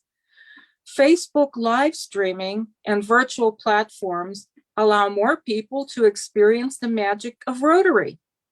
It's convenient. It doesn't cost anything. They jump on and they try us. Is it perfect? Of course not. Of course not. We'll always cling to our in real life experiences, but the easy to use virtual tools have become the new default. You know, prior to 2020, I rarely, if ever, shopped online. And now I'm kind of hooked on the convenience. And I hope I can find cool clip earrings when I look online in the future. I never thought that I'd have a medical exam over Zoom, but you know what? I was wrong. Telehealth proved me wrong. And you know, I've spoken to over tens of thousands of Rotarians since last March. I wouldn't have come close to that number with in-person meetings. All of these lessons are going to help Rotarians and Rotaractors rethink how we continue to do Rotary. Second, we found that virtual experiences allowed those unfamiliar with our causes to test us, as I mentioned, in a convenient and cost-effective way. Innovative clubs are popping up all over our zones. I'm doing virtual new member inductions or club charterings every single week. 3, we've learned that we don't have to eat to do Rotary, and that Rotary doesn't have to be so darned expensive. My club dues went from $240 a quarter to just $90 a quarter. Now think about that. I'm paying $1 a day to belong to the grandest, best organization in the world. Number 4, as the world got smaller, nature let us live larger. We went outside because it was safe to do that. Now that supporting the environment has become our newest area of focus, we can capitalize on how our planet got more love during COVID. We got closer to trees, closer to bees, closer to birds. Binocular sales were up 22% in the last half of 2020 because people were out stargazing and bird watching. We have more city parks, more bicycle lanes, more temperature-controlled outdoor dining spaces, and more outdoor events happening, including Rotary meetings. All of this bodes well for support of the environment as we move into our future. And of course, those are just a few. There are many more lessons. Now, I have an observation. This is not from Rotary. It's not from the foundation. It's only from Stephanie. I have an observation about a lesson from COVID. You know, I've been reading each week the polio reports that come out. And since the beginning of January, there have been only 2, now that's too many, 2 cases of wild polio, only 2. And when I think about the way diseases spread, the fact that we around the globe have had to do physical distancing, it makes me think that because of that, their children are not congregating as much and playing as much and sharing that virus as much, the polio virus. Again, not a Rotary thought, but one that has crossed my mind. So we'll continue to hear how Rotary clubs and Rotaract clubs are facing the challenges and figuring out solutions as time marches on. Someone, and I'm not exactly sure who, wrote these words: "We don't even know how strong we are until we are forced to bring that hidden strength forward. In times of tragedy, of war, of necessity, people do amazing things. The human capacity for survival and renewal is awesome." So, family of Rotary, there has never been a better time to be a Rotarian than right now, And the world needs Rotary now more than ever as we come out of this pandemic, facing something new and something different. The basic need for friends, for fellowship, and for service, along with our courage, our optimism, and our idealism, is going to propel us into that thriving future, because we see a world where people unite and take action to create lasting change around the globe, in our communities, and in ourselves. Thank you, District 7545, for being those people of action and being part of our survival and being part of our future success. Whether surviving now or thriving in the future, we will always, because of Rotarians like you, have a wonderful world. I see trees of green, red roses too.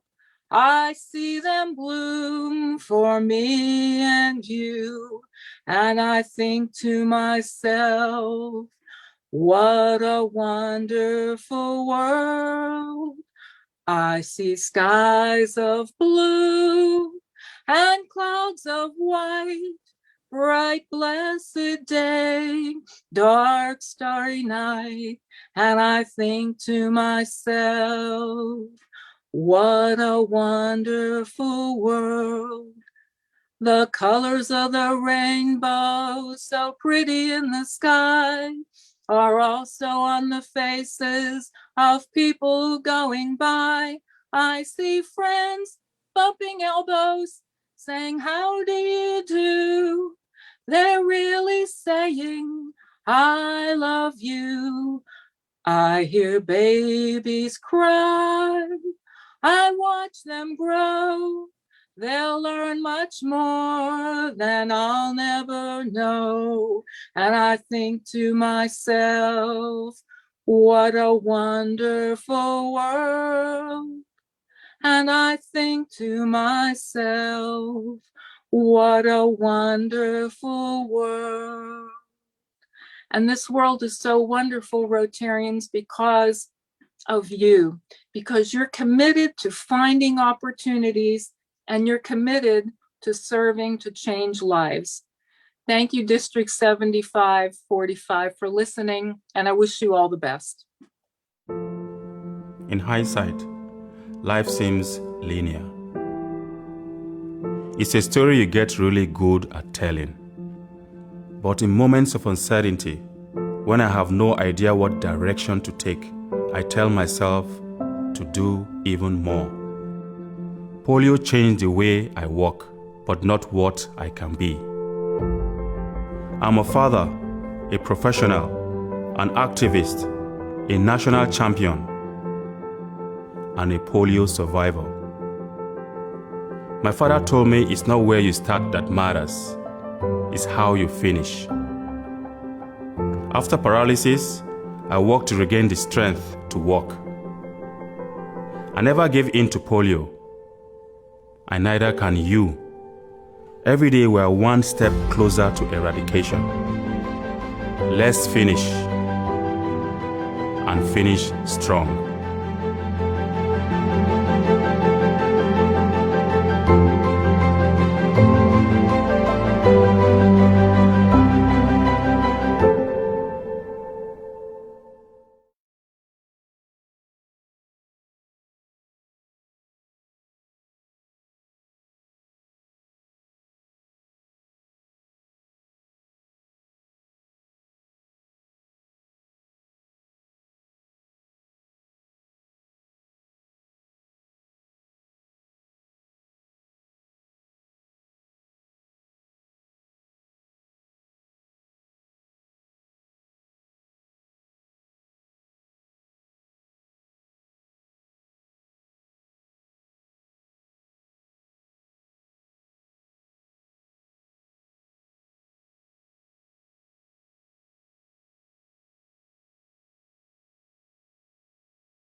Group architectural firm, the Mountain State E-Club, and the Rotary Clubs of Fairmont, South Fairmont, and White Sulphur Springs. I obviously want to thank the District Conference Planning Committee, which includes Greg Cartwright from Grafton, Jordan Feathers from Cheat Lake, Dan McCarthy from Beckley, PDG Ron Napier from Fort Royal, Virginia, Amanda Ream from South Charleston, Sharon Welsh from Moundsville, and the lady who somehow continues to tolerate me day in and day out, my wife, Julie, from the Kingwood Club. I want to thank the fabulous district leadership team, committee chairs, assistant governors, and club presidents who have supported our district from day one this year. And most importantly, I want to thank all of you for everything that you all have done and continue to do in your clubs for all of our communities and the world abound. Now, with that said, I'm going to go completely off script. So hopefully you all will endear my gunslinging attitude and approach to this portion of the conference. But there's some very important things that I want to do at this point.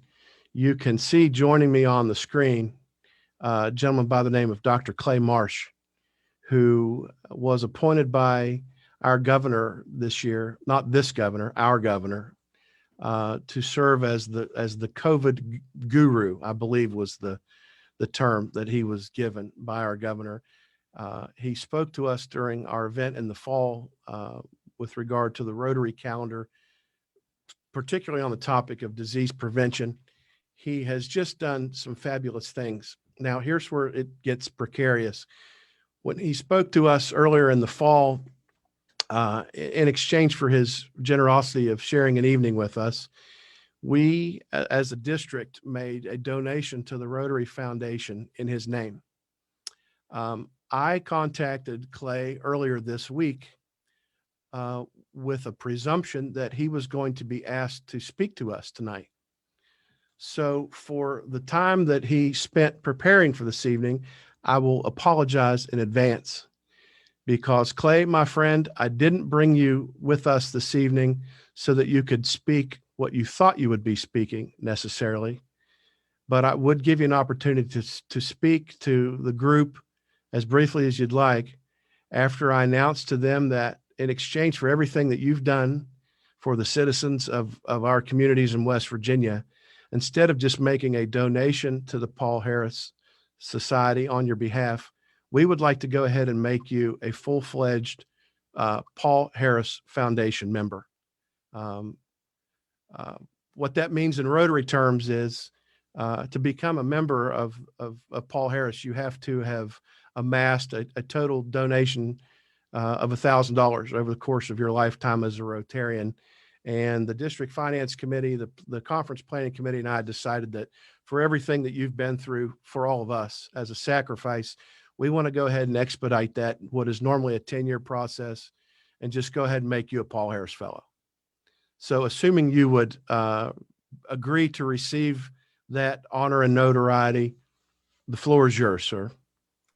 Well, Sean, thank you so much. And boy, I'm blown away and so grateful to you and to all the Rotarians who are here at this conference. You know, it's as I think that Sean would absolutely agree with me, it is an incredible privilege to serve. And I feel like that I have been given such a gift to be able to help in some small way our governor approach the COVID pandemic. Being a native West Virginian and having my dad be the editor of the Charleston Gazette for many years, you know, the motto the motto in the Gazette was sustained outrage for social injustice, and being able to come back to West Virginia and be with Gordon Gee at West Virginia University and now working closely with Governor Jim Justice and retired General Jim Hoyer and Secretary Bill Crouch and State Health Commissioner Ayn Amjad and all the great people I get to work with, Jeremiah Samples, et cetera. It's just such a privilege. I have to say I'm so inspired by the hard work and the dedication and the incredible intent of the people that I work with. You know, Sean, but the thing that's been the most amazing to me, and I won't be too awful long, so the meeting goes forward. But the thing that's been so amazing to me has been the strength and the kindness and the service orientation of each one of our citizens. You know, West Virginia is a great state. It's a great state with great people, with smart people, innovative people, people that on an even playing field during this COVID pandemic have really, as the governor said, ran to the fire and pulled the rope in the same direction. And the secret to the success that we've seen in West Virginia, and of course that success is, you know, having almost 2,700 people die and countless people who have been affected by COVID in one way or another, but has been the strength of our people and the fact that we have looked out for each other. You know, even though some people in West Virginia have had other struggles and perhaps the narrative about our state has not been, you know, completely what we have chosen, but the goodness, the resilience, the ability to live with the land, to be artisans, to still help each other no matter what you have or how little or how much, is really ingrained in all of us. And to be honored tonight by my fellow citizens and by the Rotary that does such exemplary and amazing work all around the world, I could not be more flattered, humbled, or appreciative of your kindness, and thank you very much. Clay, my pleasure. I know you're not a Rotarian, but I think you're familiar with a lot of the mantras that we Rotarians live by. You know that our motto is service above self, and you know that we always try to live and operate by this little thing called the four-way test. The first part of the four-way test is it the truth? So I apologize for having strayed away a little bit from that first covenant of the four-way test in order to get you here. But to be honest with you, you can't only blame me. Babette in your office is in on this as well, as is WVU Medicine's publicist. So you stand to, gain some recognition out of this. And I will be in touch with you very soon to properly present you, hopefully in person, with your Paul Harris Fellow Certificate and pen. I can't thank you enough for being here. Thank you. It's my pleasure and my privilege. Thanks, Clay. Okay, let's get back into the Rotary world a little bit. There's 2 months left of our Rotary year. And during that time that we have left, the clubs still have an opportunity to do several things. They have an ability to grow their membership. They have an ability to pull together their giving and make donations to our Rotary Foundation. So it's a little bit premature to award any of those clubs in that sense. But I will tell you and share with you where things are right now. So if the clubs that are in the lead want to continue to be there, they need to step up their game. And the ones that want to overtake the lead among the others need to step up their game even further. Right now, the Rotary Club of Weston has the most new members. They have gained 13 new members since July the 1st. I can also tell you that the club with the largest percentage growth thus far is the Bridgeport Club. They have grown their club ranks by 75% as of today. With regard to donations and giving, I can tell you that right now the club with the most amount of donations in third place is the Buchanan Upshur Club. I can tell you that in second place is the Rotary Club of Elkins. And right now, the most giving made by any club within our district is the Rotary Club of Beckley. I can tell you that as far as per capita donations go to the foundation, third place again, Buchanan Upshur. I can tell you in second place is the Rotary Club of Bridgeport. And currently, the club that has the greatest per capita giving is the Rotary Club of Peterstown. So, like I said, you've got 60 days left. If you want to see those folks win, then don't do a thing. If you want to see your club take their place in that lineup, roll up your sleeves and have at it. The opportunity is there. The time is there. Let's all come together and finish this year with a bang in that sense. Now, That takes care of the clubs that I can't give an award to thus far. There are a couple that I can, and I'd like to make just a few announcements, if I may. The club, it's hard to choose some of these clubs, just to be very honest with all of you. There's 54 clubs in this district, and when it started before the pandemic, and there's still 54 clubs in this district throughout the pandemic and where we are today. So each and every one of our clubs needs to be commended for its determination and resiliency in sticking together and finding a way through this and continuing to do good things in the community and beyond. If I could give every club an award, I would, but for purposes of this evening, I have just a couple that I would actually be able to give an award to. And the categories are this. First of all, as far as the most newly ambitious club, if you will, which basically is the most improved club. And I don't want to get any more specific than that, just overall most improved. The award for this year given to them by the district is the Rotary Club of Weston. Beyond that, I have been fortunate to visit with 49 of the 54 clubs already. I have more visits planned. 36 of those visits were in person, 13 were virtually, but I've gotten to know so many people. I've visited all of those clubs, and I've stayed in contact with most of the ones that I've visited pretty regularly. So my choice this year for District Club of the Year, based on everything they've done, and if you've paid attention to social media, you already know some of this. I'm proud to announce would be the Rotary Club of Princeton.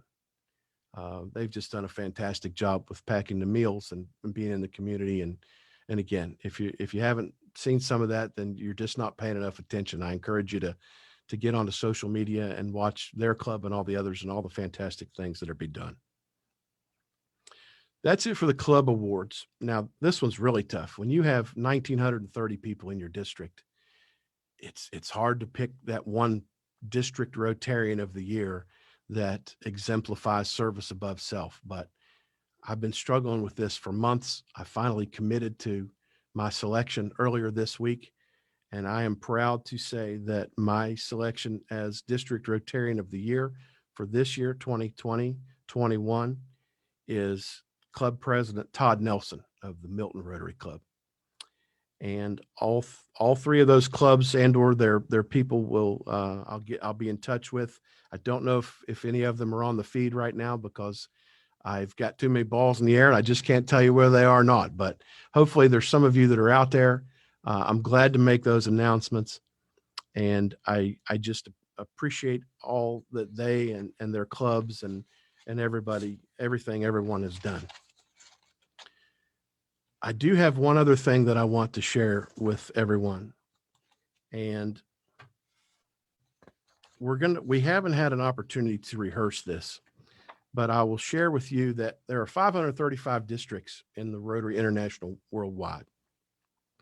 Every year, the governor of each of those districts has the ability to nominate one person for what is known as the Service Above Self Award. It's the highest honor that Rotary International can award to any one of its Rotarians. This year, out of the nominations were made, less than 150 people worldwide were selected. I am proud to say that the person that I nominated was one of the ones selected. So again, without rehearsal, as you can see on your feed, my wife, Julie, is approaching someone's front door. So Julie, if you would, if your proverbial eagle has landed, feel free to knock on the door and see if anybody's home. Let's see what we get.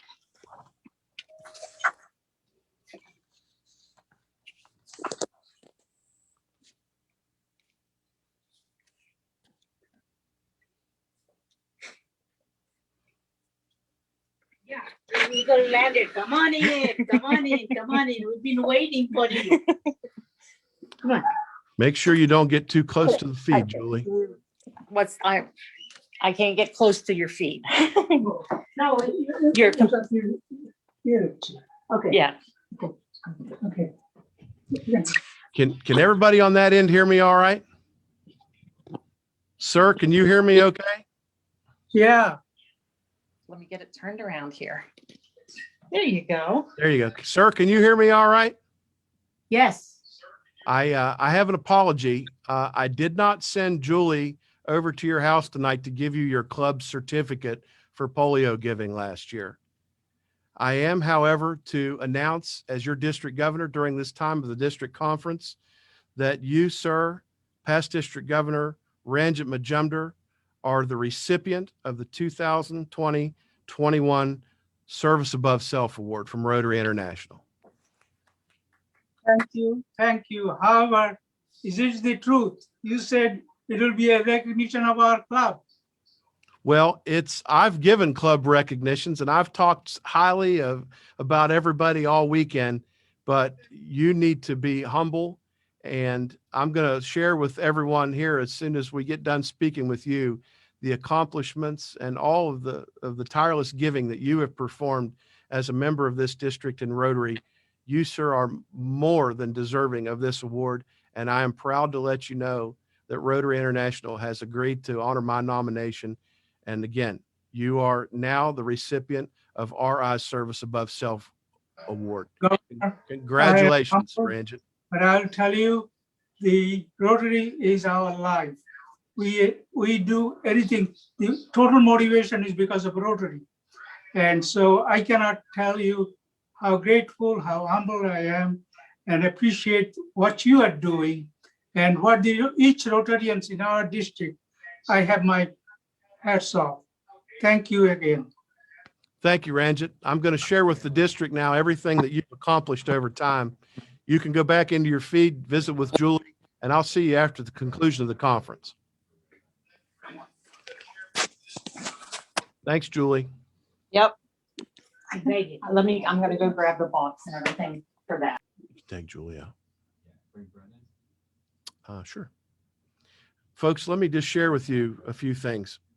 Past district governor, Ranjit Majumdar, is an active emeritus professor and director of the International Center for Disability Information at West Virginia University. He earned his PhD in neuropsychology in 1966, joined the ranks at WVU as an assistant professor and director of research of the Rehabilitation Research and Training Center, where he has conducted various pioneering studies for over 40 years. He has continually been involved in improving the quality of life of individuals with various disadvantages. Professionally, he has served as president of the West Virginia Mental Health Association, vice president on the Council of International Programs, president of the West Virginia Civil Rights Commission. Within the community, he has served as president of the Arts Monongalia Advancement for Arts in the Local Community, president of the Greater Morgantown Community Foundation, president of the Indus Association, which is a Hindu religion cultural association. He's a member of the boards of directors of Goodwill Industries, Pace Enterprises, Stepping Stones. As a Rotarian, he joined the Rotary Club of Morgantown in 1984. He was elected club president in 1994. He served as our district governor in 2010. He and Indira are members of the Paul Harris Society, benefactors, major donors. In 1993, he visited and conducted a collaborative project with the Rotary Club of Calcutta, serving the children at Mother Teresa's Missionaries of Charity, resulting in the raising of funds and donation of a farm tractor to its agricultural rehabilitation program. He later conducted a 3-year global grant project from 2010 through 2013 with District 3201 to immunize 250,000 children for rubella. In 2015, Ranjit joined past District Governor Nancy Barbie in a National Immunization Day program in India to immunize thousands of others. In 2017, he and our fellow district Rotarian VK Raju organized the Together We Can Eradicate Childhood Blindness conference that took place in India that included a keynote presentation by past Rotary International President K.R. Ravindran. He's a member of the Rotary International Zones 3334 Institute Registration Committee. He's been a member of the Zones Program Committee. He's been a member of the International Board of Directors Selection Committee. He's been a Rotary International Council on Legislation representative for our district twice, and he's also the advisor of the Morgantown Rotaract Club since 2020. He has dedicated his entire life to the education, assistance, and embodiment of improving the quality of life of individuals with social, environmental, geographic, and economic-based physical and mental disadvantages through developing services designed to help them stay healthy and providing social and training services so that they may become employable and maintain independent living arrangements. And that's just in the public sector. He continues to be active in local community organizations. He has supported his successive district governors for nearly a decade. If you look in the dictionary in the state of West Virginia, under the word service, there's a picture of Ranjit Majumdar. And did I fail to mention that he just celebrated his 90th birthday? So I know he's not on the feed in a way that he can communicate with us, but I'm so glad he answered the door, and I am to honor him and recognize him moving forward as the recipient of the Service Above Self Award.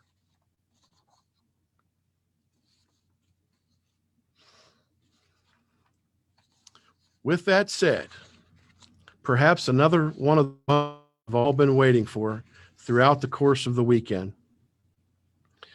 We have a couple of drawings to do. And joining us on the feed right now is a gentleman who you may not recognize. His name is Brett Wilson. He is the founder of the Walking Miracles Family Foundation, who is the recipient of the charitable donation that we intend to offer to him and his organization as a result of all the raffle ticket sales that we had. So,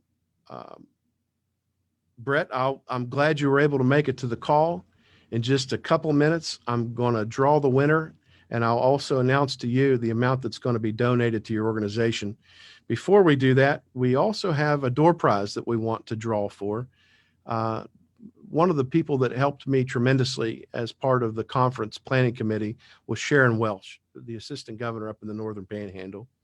She was able to obtain what, according to this paper, is a 2-night stay at Ogilby for 2 people, inclusive of weekdays. Has to be redeemed by March of next year. So hopefully the world will be a little more COVID friendly by then. So we're going to draw that first. If I could have a drum roll, please.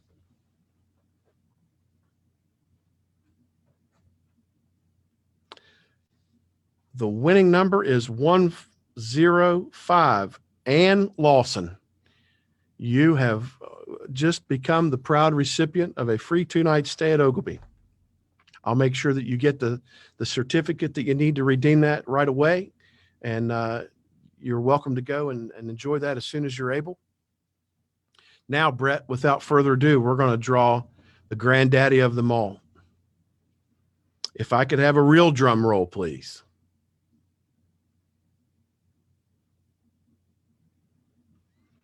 The winner of the $5,630 in gift cards is number 188, Roger Topping of the Rotary Club of Princeton. Roger, congratulations. And perhaps even more importantly, Brett, I want you to know that the sales of those raffle tickets amassed an amount of $5,612.68. The district will be cutting you a check and sending it to you on behalf of your foundation down in the southwestern part of the state. Brett, congratulations to you, your foundation, and all those families of all those poor little kids that could really use this. If you'd like to share a few words, please feel free. It's really quite amazing that people have reached out and helped us. Not only does it help the kids, but as a childhood and adolescent cancer survivor myself, something like this could have really helped my family. I'm originally from Charleston. Was diagnosed with leukemia in 1974. I also had non-Hodgkin's in 1981. And so I'm in survivorship now for 40 plus years from the first diagnosis and 30 plus years from the second one. And I just know how difficult it is for the families in the state to get to Morgantown or to get to Charleston or to get to Huntington. And the amount that was raised is just going to be a blessing for them, because the average drive back and forth for most families is 2 to 3 hours one direction. I started Walking Miracles in 2012 so that we could provide a way for families not to go through the journey that I did, have the same barriers and struggles that I did and my mother did, and trying to figure everything out for ourselves. We've had all kinds of long-term side effects, challenges with hearts and memory loss and different things that come along with the cancer journey due through the radiation and the chemotherapy that a child or young adult or adolescent may face. It's just been a struggle for a lot of these families, and especially during COVID, which made it even worse for a lot of them, because typically families start with the dual income and then they end up having to go to one income anyway without COVID, because someone needs to be responsible to getting the child to treatment. And in some cases, that treatment is as long as 3 years. So it's an everyday up and back, up and back, up and back, or a lot of expenses with hotels and stays and food, etc. Through some of the research that we have done, the years we have been operating, 38% of any income outside of what is taken away from taxes when a child is diagnosed with this, or adolescent or young adult, 38% of that income that's brought in goes to expenses to help these families for these particular things. So that doesn't leave a lot of money for rent. That doesn't leave a lot of money for other bills that need to be taken care of. So this type of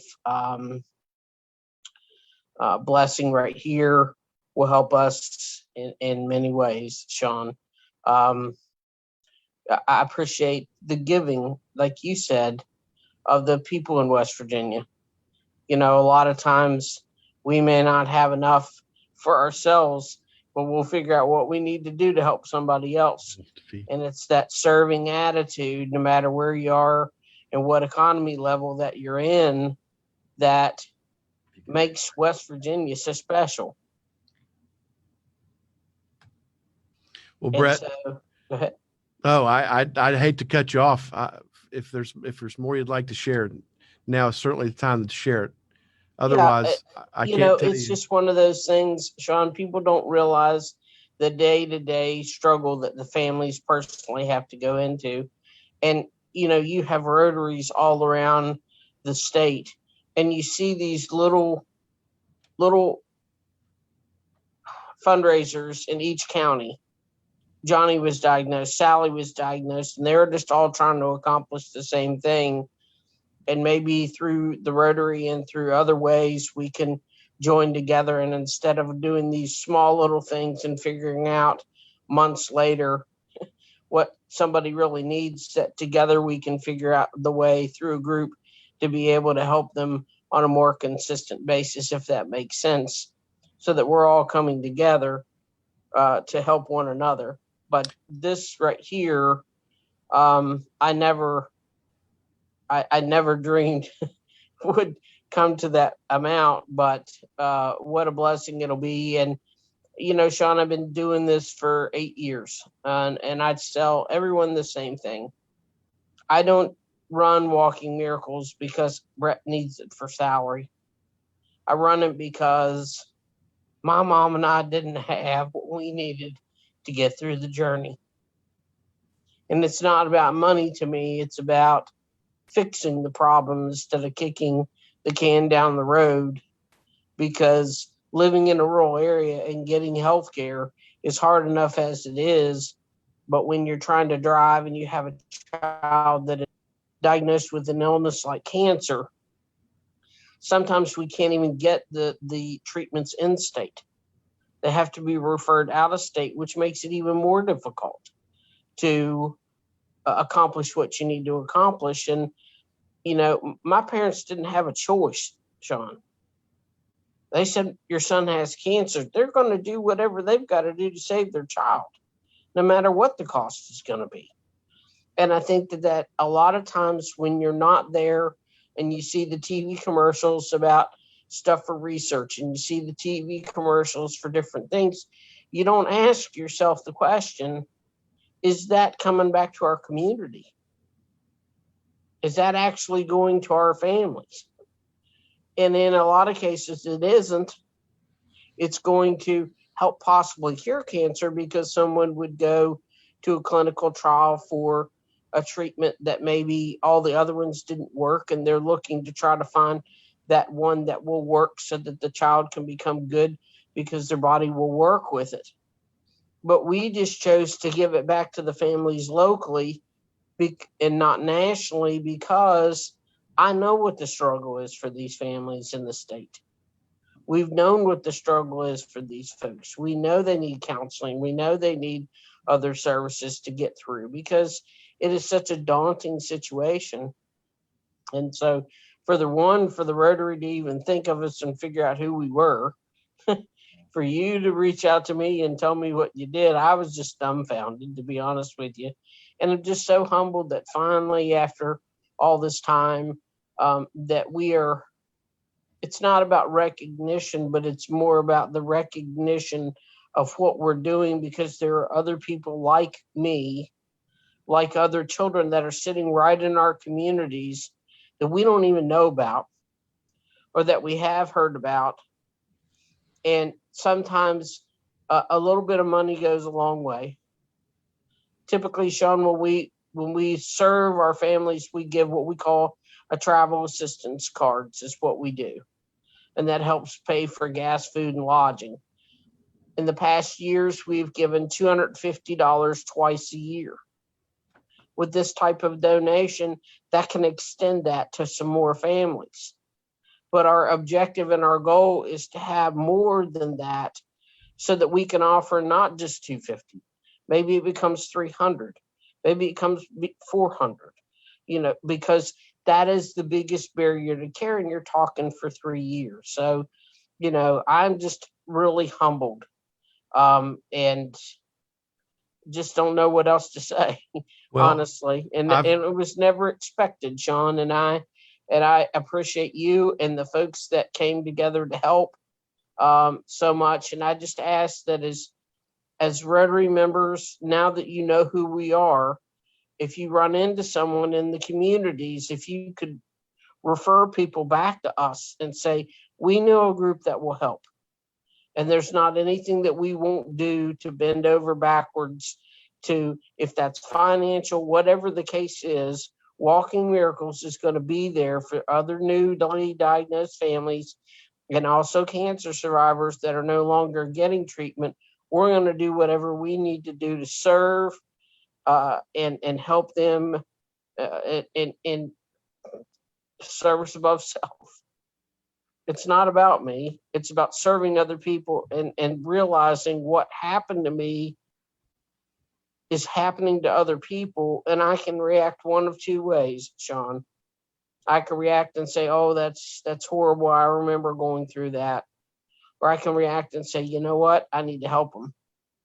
And I just chose as an organization when I started this to say, I've been fortunate enough for 2 of these.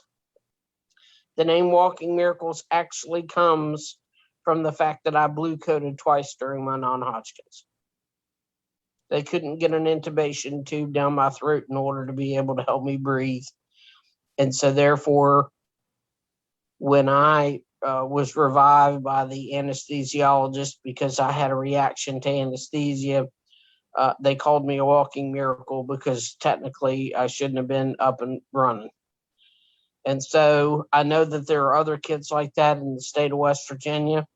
We're happy to serve all of those families. We have a lot of positive things happening. We just recently got a statewide grant to be able to provide navigation services to help people starting from scratch to be able to do whatever it is we need to do. If that's insurance, if that's connecting them to other services, if that's helping them with resources, whatever we need to do. It's what we will do, and I appreciate it very much. Well, Brett, I believe me when I tell you on behalf of myself personally and everybody in this district, I know you well enough. I certainly know your organization well enough to have full faith and confidence. And while this may not be a huge amount of money, every little bit counts. And I know you're going to use it in the right way for all the people who need it most. I can't thank you enough for being willing to accept, and I can't thank you enough for sharing a little bit of time with us this evening. It's been my pleasure, Sean, and I'm glad you asked me. And I hope that our talk and our working together will be able to spread the word on what we do so that more people can get the assistance that they need. And I hope you have a wonderful rest of the evening with your conference. And thank you for asking me. It was a pleasure to meet you, not just on the phone, but to connect with you a little bit outside of that, in preference for the conference, and hope we can continue to do that in the future. Absolutely, sir. You're a true inspiration. Thank you again. Thank you so much. Have a wonderful day. Okay, thank you. Folks, I now want to share with you a video prepared by someone else. This person you might just recognize. There's an African-American song, 19th century, which is so great.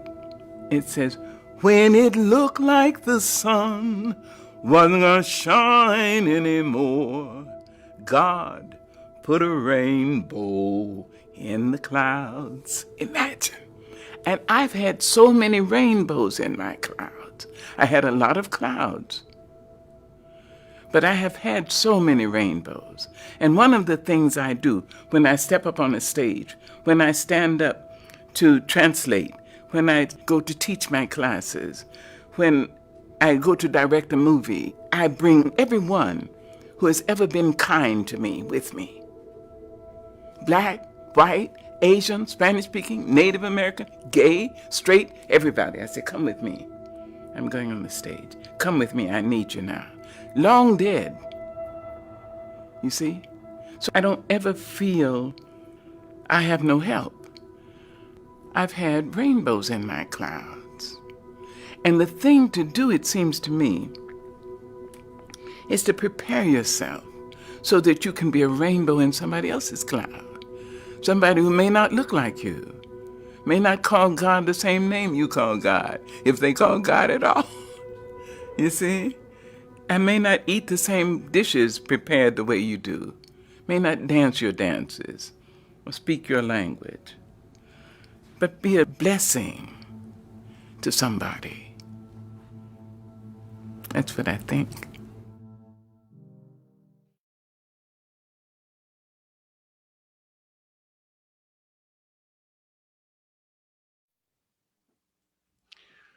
Folks, if you don't feel good about what we can do when we come together as Rotarians yet, you are certainly in store to experience a true blessing at this time. For one more moment that you have all been waiting for, our keynote speaker tonight is someone I had the pleasure of meeting at the Zone Summit in Atlanta in 2019, and I immediately on the spot asked her then to commit to being with us tonight, almost 2 years later. She is a psychotherapist, activist, certified yoga instructor, competitive swimmer, and executive director of her own namesake foundation. She is also the owner-operator of the Grant Park Counseling Group in Atlanta, Georgia. She holds dual master's degrees in psychology and social work, is a licensed clinical social worker, and attended the University of Georgia for her undergraduate studies in psychology. I provide no further introduction other than to say that she is here this evening to share with us her story of resilience despite amazing odds not in her favor. So let's all get comfortable and prepare ourselves to be absolutely astounded while we listen to her tell it. Doctors say Amy Copeland remains in critical condition at a Georgia hospital. The 24-year-old had most of her right leg amputated. Now, family members fear the rare flesh-eating bacteria she contracted may also claim her hands and left leg. At a press conference Thursday, Amy's father says his daughter is improving and is alert despite being diagnosed with a mysterious infection. Hello, Rotarians! My name is Amy Copeland, and it is such an honor to be able to share with you all my story. And I know some of you may remember my story, that little news clip might have jogged your memories. And for some of you, you may have had no idea that this was going on. So I want to start at the beginning with you today. My story begins on May 1st of 2012, the day that my life would change forever. It was a beautiful day. It was warm but breezy, not unlike today, which is kind of interesting because this conference is taking place on May 1st. And this is the 9-year anniversary of that day that changed my life. Kind of spooky. I'm getting goosebumps here just talking about it. I was a graduate research assistant at the time at the University of West Georgia in Carrollton, Georgia, which is on the western border, very close to Alabama. I had gone to the University of Georgia for my undergraduate degree, and I was now getting my master's degree in psychology in a very unique field called eco-psychology. And on this beautiful day, I was getting off my shift at a local breakfast restaurant, the Sunnyside Cafe. You know you're in the South when you're at the Sunnyside Cafe. I would get there at about 5 in the morning, and I would leave around lunchtime, and I would be serving up bacon and biscuits and hot coffee. And on this particular day, one of my girlfriends, who was also a waitress, asked me to come hang out at the little river that ran behind her house. And it was this beautiful day. Could not say no. I love being outside, so I was compelled to go. And when I got there, it was just idyllic. There were little baby bunnies hopping around. We found a bird's nest with tiny little birds in them. And all her little plants were popping up. It was gorgeous. And we kind of meandered along this property that she shared with the landlord that she rented her home from. And we came upon the little Tallapoosa River. And we're kind of wading down this little river. And that's when we stumbled upon this old homemade zip line. Now, if you had watched the news or remember hearing about my story, you would have thought that I was like in Costa Rica in the rainforest or something, because the media was showing stock footage of these huge trees and this giant professional zip line. And that's not what this was. This was like, if you can imagine, a dog runner that you would exercise your dog on with some handlebars attached. That's what we're talking about. It was maybe, you reach up in the air, it was right there, perhaps 6 feet high. Maybe the river itself 5 feet across, and the zip wire spanned the river. And we each took a little go across the river, hanging on to it, floating across. And it was actually on my second time on the zip line, maybe a 15-second ride, that I heard 2 of the most traumatic sounds I've ever heard in my life. The first sound was the crack of the zip wire snapping. And the second sound was the thud of my body hitting the very sharp rocks that I just realized were immediately below that zip line. And I looked down and I saw my leg was bleeding really bad. I was cut. It was a big cut, and it was curved, so it created a flap effect, showing me parts of my anatomy that I really had never cared to see. And the ambulance came all the way down to that riverbed and loaded me up. And I knew I was going to be on crutches for a few days, maybe a week. I was in a lot of pain to put pressure on that leg. But what I didn't know is that harboring inside of that cut, there was a stowaway.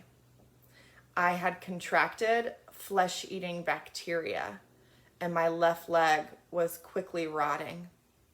In fact, over the course of the next 3 days, that flesh-eating bacteria had traveled all the way up my leg And it was almost overnight on that third day. There were blisters that had formed. And I had lost total control of bowel and bladder. I couldn't speak. I couldn't move. All I could manage to mutter was, "I think I'm dying." And my friend who was caring for me at the time took me straight to the emergency room where the doctors confirmed I was dying. In fact, I was going through septic shock. They knew in that moment I had necrotizing fasciitis. And I was immediately life-flighted to Doctors Hospital in Augusta, Georgia, where they have a renowned burn unit to be treated. And the doctors at the burn unit, when I got there, they knew how dire the situation was because I coded just being moved from the stretcher to the bed and had to be resuscitated. And I would code one additional time right there at the beginning. And the doctors, they called my parents and let them know that I was very sick and they needed to come at once. And they also asked my parents for their consent to amputate my left leg. And my mother is very protective. I don't know what y'all's mamas are like, but my mother asked, "Well, how much of her leg do you have to take?" And the doctor said, when she got here, we were trying to save her leg, and now we're trying to save her life. And we're going to have to take the whole thing. And my parents were stuck in traffic on I-20 trying to get to me. And when they finally made it, they asked the doctors, "What can we do?" And the doctor said, "Well, there's two things. One, you can give blood because she's going to need a lot of it. And two, you can pray." And my parents knew in that moment I was in the right hands, and they immediately started praying and urging everyone around them to do the same. My dad got on his University of South Carolina Gamecock web forum. We won't hold it against him. And started asking for prayers. And my psychology department at West Georgia held an all-night prayer vigil in my honor, while the doctor sat by my bedside, twisting and turning the dials that were keeping me alive. And the next morning, when my parents returned to my room, the doctor said, "We can't explain this. Last night, Amy's lactic acid levels rose to 10 times the normal level, which is 3 times the survivable level. And there is no reason that she should be alive right now." So I don't know about y'all, but I think the prayers worked. And I am a testimony to that today, to the power of prayer and determination. Of course, I was in a drug-induced coma at this point.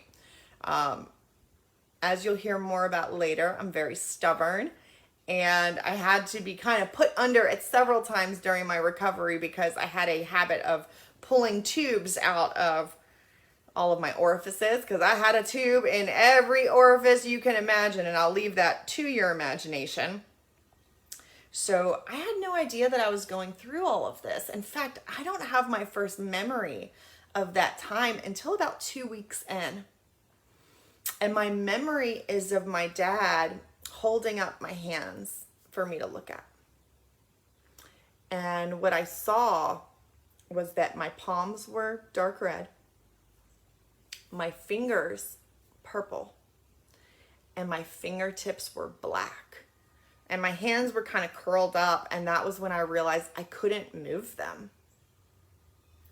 And my dad explained to me that in order to keep me alive, I had to be on a medication called vasopressin. And while this had served me well, served my vital organs well, it had caused all the veins and capillaries in both my hands and my remaining foot to completely collapse. And my dad was showing me these because he was asking for my consent, because the doctors wanted to remove my remaining limbs. And I'll never forget, he showed me my hands and he said, "These aren't healthy and they're hampering your progress. And the doctors would like to remove them." And in that moment, I was flooded by memories and emotions. I was flooded by memories of my friends and my family and all the support I had around me. I remembered a man called Viktor Frankl and a book I had read in my psychology program called Man's Search for Meaning. And in Man's Search for Meaning, Viktor Frankl is a psychotherapist. He's a psychologist, and he is in a Nazi concentration camp during the Holocaust. And he writes about his experiences. And if I had to sum up the thesis of the book for you, it would be something like this. When everything is taken from us, when we no longer feel that we have control over our lives, we always have one remaining freedom. And that is the freedom to choose our own attitude. And I remembered Viktor Frankl at that moment. And I thought, if he can do what he did, then I can survive this. And the emotions I was flooded with are not what you would think. I was flooded with joy and gratitude and the desire to live. And it was in that moment that I made the choice that I was going to fight with courage and dignity. And I've had to make that choice every moment of every day. It's not a one-off. It's something that I keep choosing. I keep deciding. And I haven't always been perfect. And I haven't always made that choice. And I'm going to share those moments with you as well. I was discharged from the ICU at Doctors Hospital after only 2 months, about 4 months less than the doctors had expected. And when I was discharged, I was sent to inpatient rehabilitation at Shepherd Center, which is a renowned spinal cord injury hospital in Atlanta. And you know, a lot of people ask me, why Shepherd Center? I move around. I clearly don't have any paralysis. I don't have any spinal cord injury.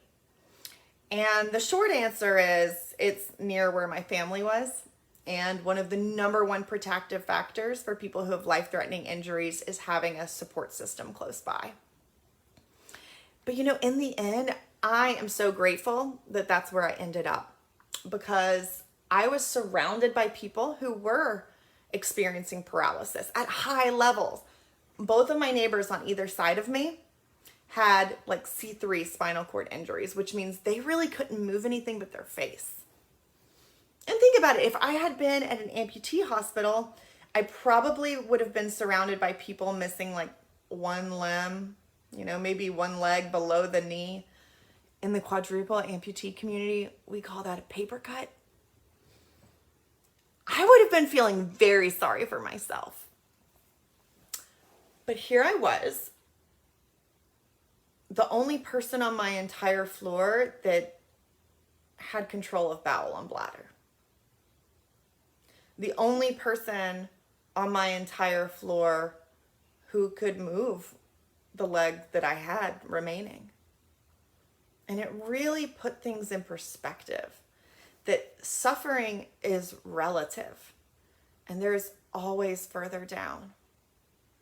And how often in life do we get caught up in like the petty little things, you know? You're on hold, or you're working with a donor, or something falls through and you're stuck in traffic. And we can let that become so all-consuming that we lose sight of what we have. And that's what that experience at Shepherd Center really showed me, is that even I've lost everything, I still have so much. In fact, one of my neighbors asked our physical therapist, could he have his limbs amputated so he could use prosthetics like I do? And of course, the answer was no. No, he couldn't. In the most tragic circumstances I could ever imagine, this man would have willingly traded places for me. And I try to remember that now when I feel like things aren't going my way or they're not going well. I try to focus on gratitude every day. Every morning I write down 3 things that I'm grateful for. And I try not to repeat the same things over and over again because that forces me to really appreciate the little things in life. So like today on my list, I put on there my elbows. Elbows! How often do we take these beautiful joints for granted? I mean, how would I get food to my mouth? How would I brush my hair? How would I do that without these wonderful elbows? So I want you to just take a moment and appreciate your elbows. They're beautiful. They are. They are a wonderful part of God's creation that allows so much. Even if yours are a little dry, a little crusty, it's all good. We got to show love to the elbows. They want lotion. They want hydration. They need love. And there's so many other parts of our lives that are just like this.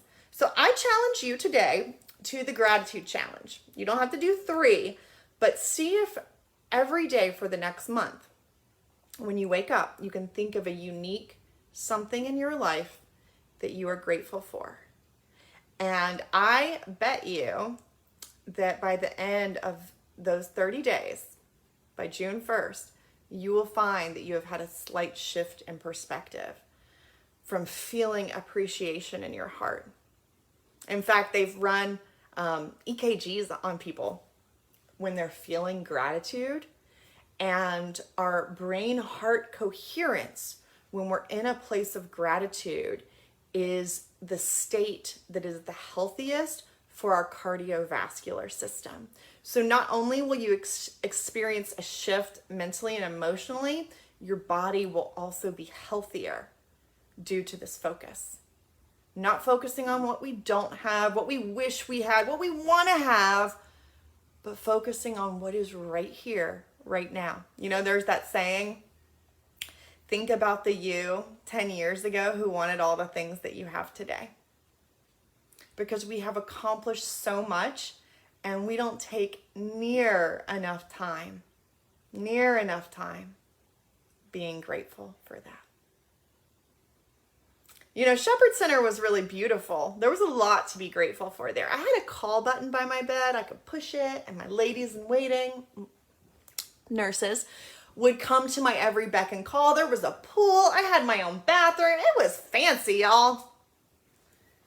When I got home, it was nice. It was good.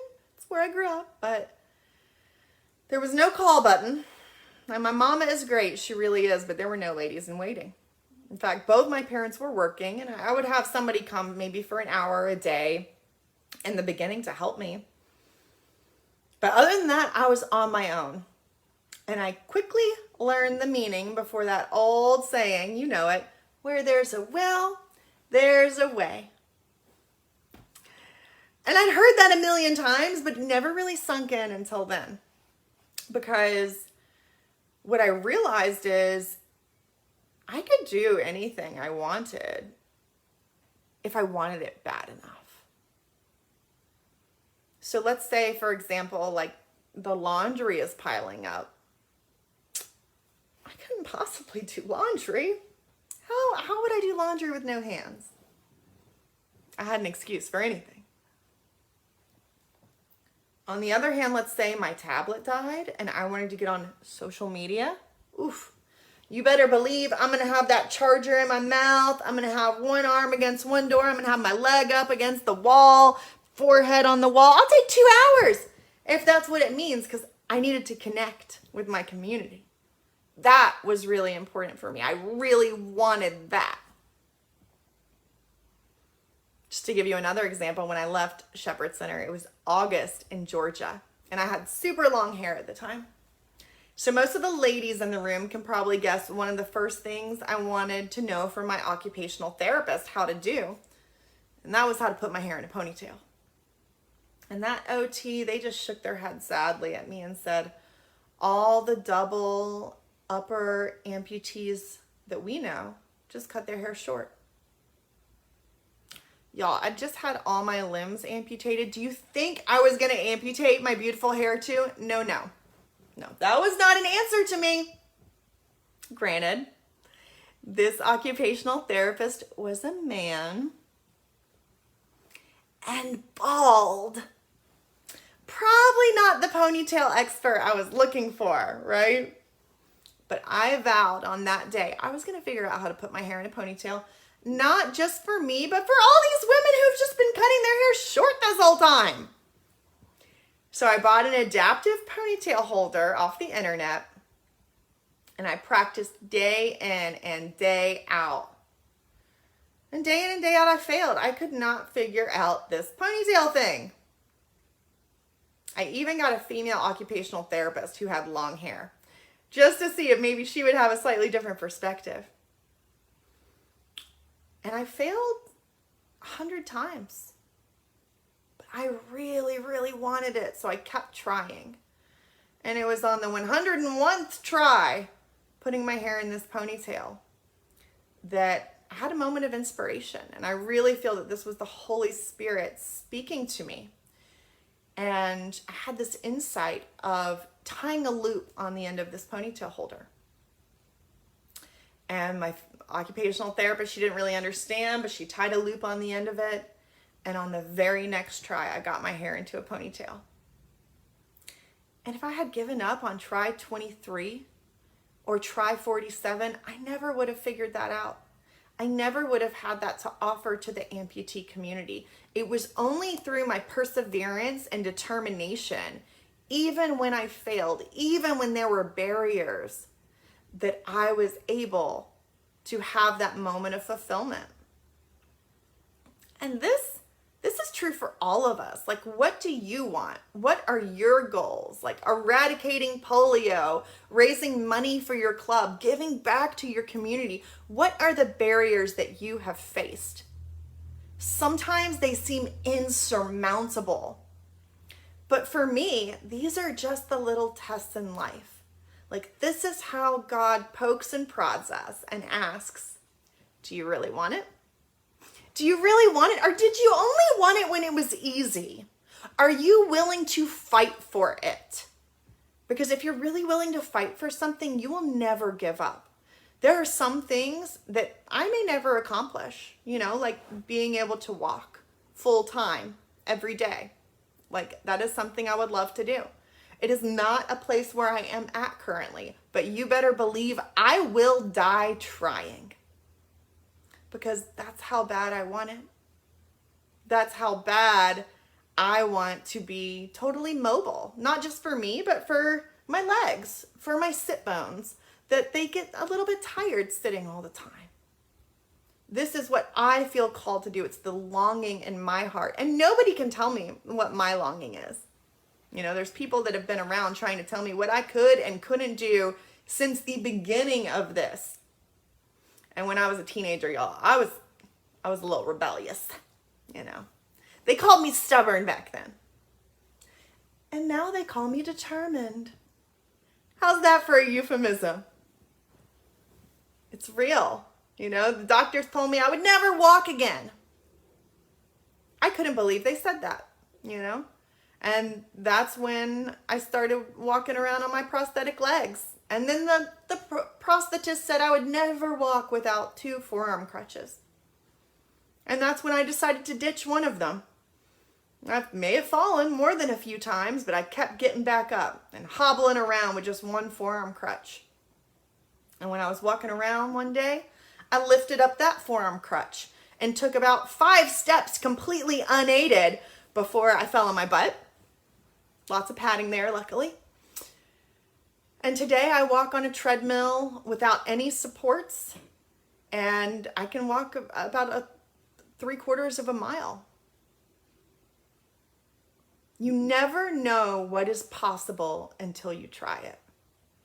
And I've checked a lot of things off the boxes since then, I have gone kayaking. I've gotten back into whitewater kayaking. I've even been on a zip line again.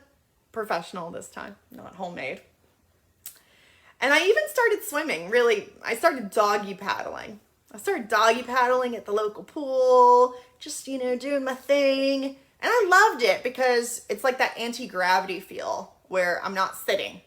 And I started getting really good at doggy paddling, where I was like doggy paddling a mile a day. I would spend like an hour at it.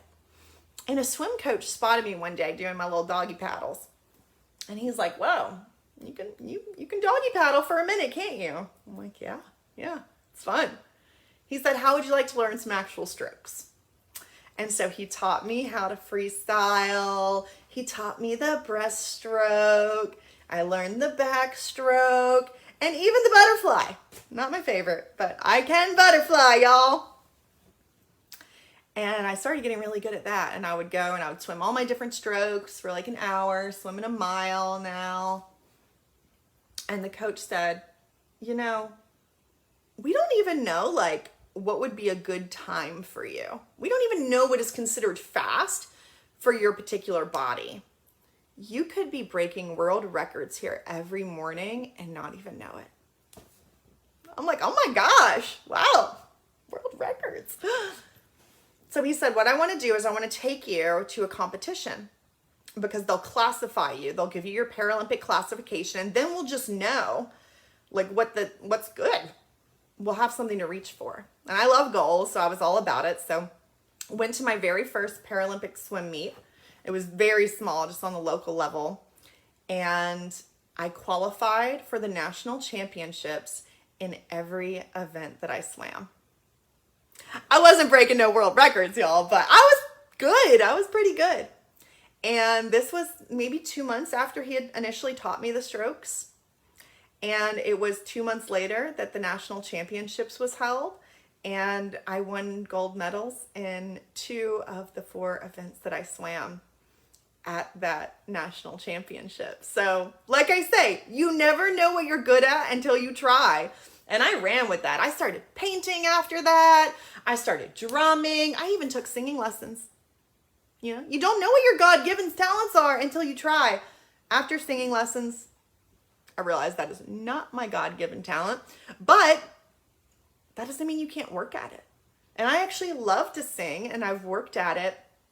And I've actually written a few songs now, and I'll tag one on to the end of this lecture. So if you all want to hear it or play it, you can check it out. I'll also put the song name, and you can look it up on YouTube as well. So I think again, this is human. This is the human experience. This is why we are here, is to make a difference in the world, to make the world a better place, and that takes some gumption. You don't just do that on accident. It takes planning, it takes will, it takes determination, and it takes facing the obstacles and getting back up and saying, I don't care if I failed. That's just, a learning lesson. That's what a failure is. It's an opportunity to learn something, to go through the difficult emotions. Because I'm all about some difficult emotions, y'all. I'm a psychotherapist. Let's feel it to heal it. But at the end of the day, that's where we then have to, after we've felt it, we can't just stay there forever. God gave us these ingenious human minds and these beautiful frontal lobes so we can solve problems and take action. So after about a year after my injury, I finished my grad degree in psychology. I started a second grad program in social work because I realized now I was going to need to mobilize some resources for some folks. And I needed to have that social work knowledge and expertise. And I was driving down to South Georgia once a month for this web hybrid MSW program. And I would go all by myself. And I'll never forget the first time that I went down there, I was very ambitious. I was like, I'm going to take a shower in this strange place, which to y'all I know doesn't sound very ambitious, but trust me, for me it was at the time. And these staff at the La Quinta Inn, they brought me out this tiny little shower bench. Like it looked like a pediatric shower bench. I'm like looking at the shower bench. I'm like looking down at my own rear end. I'm like, I'm not sure how this is going to work, but okay, I'll try it. And try I did. I got myself on the little shower bench. I'm like reaching for the shampoo. Boom. I slip off of it. So I reach for like the handicap grab bars, right? That's what those are there for. My arm slips between the grab bar and the wall, and now it's twisted. And I'm on the floor of the La Quinta Inn, and my arm is stuck. And I did my heal it to feel it thing. I just started wailing and screaming. And it's incredible what happened after about 15 minutes of my little temper tantrum. Nothing. I was still on the floor of the La Quinta Inn shower, and my arm was still twisted in the grab bar. Yes, I felt a little bit better. I had released some of those emotions. I tell my clients, you take anger and you put it in a bottle and you put it on a shelf, and after a year you have resentment. We don't want that. No, we want to get it out when it happens. But at this point, I had to take some action. And I've learned, being in a wheelchair, you can pretty much MacGyver anything with one of two things: WD-40 or duct tape. And I saw the conditioner and I thought, that might as well be WD-40. Squirted some onto my arm, managed to get it in between my arm and the grab bar, wriggled free, finished taking a shower right there on the La Quinta Inn floor, got back in my chair, got dressed, got into bed, vowed never to take a shower at the La Quinta Inn ever again. Because I didn't want it that bad. My classmates might have, but I was cool with it. I was cool with skipping one shower. So I have had my difficult moments. I have had my dark nights of the soul. But after every dark night of the soul, the sun rises again. And all of life is like this wave of emotion. We've got goods, we've got bads, we've got happy, sad, joy, pain, grief. And it keeps moving like a wave. It never stops. And where we get ourselves into trouble is when we try to hold on to the peak. Or we just want to stay in the trough forever. Because we can't. We're fighting against the flow of life. And flow it must. And so I've learned now that these moments, all those negative emotions that I experience, they're opportunities. These are opportunities for me to learn about myself, for me to grow and develop. It's like in life, we want all the good stuff. We want to keep the bad stuff away. But how do we grow? How do we develop ourselves as humans? How do we have empathy and compassion for others if we've never been challenged? This is where our challenges are actually gifts. And it can be so hard to see that all the time. And that's okay. We don't have to be perfect. We don't have to be wise all the times. We're allowed to have our hiccups. I've had a lot of hiccups. That's just the one I'll share with you today. But those hiccups have led me to a place where when something happens, I'm like, all right, I've got something to learn. I'm looking for the lesson. I'm taking deep breaths. I'm calming my nervous system. And I'm like, okay, where does my focus need to be? What am I learning about? And one of my favorite examples of a challenge it's been a few years now. I had just gotten this beautiful wheelchair accessible van that was donated to me on the Katie Couric show. And I had moved out of my parents' house. I was living on my own in Atlanta at the house where I am now. And it was a Sunday. It was after church. I'd gotten started in a new church home. I love cooking big meals after church, and I invite my friends over. And if you're interested in how I cook, go check out my YouTube. I have a little cooking channel on there where I show all my adaptive cooking. And on this particular day, I was making one of my favorites, chicken pot pie. And I'm raised by a long line of Southern cooks. We make our gravy and our chicken pot pie from scratch, always. You will not find a can of cream of chicken anywhere in my pantry. And so if you know anything about making gravy, in my family we use bacon grease and white lily flour. Has to be white lily. Don't ask me why. And that's how you make what's called a roux. And then you can add your broth or your cream or whatever you're using, and you thin it out into a gravy. And while you're making this roux, it can burn very easily. So you have to continuously stir, even when you're adding your cream for a while, to make sure it doesn't stick, it doesn't lump, it doesn't clump, it doesn't burn. So I was making my roux when my best friend walks through the front door and he says, "Amy, where's your van?"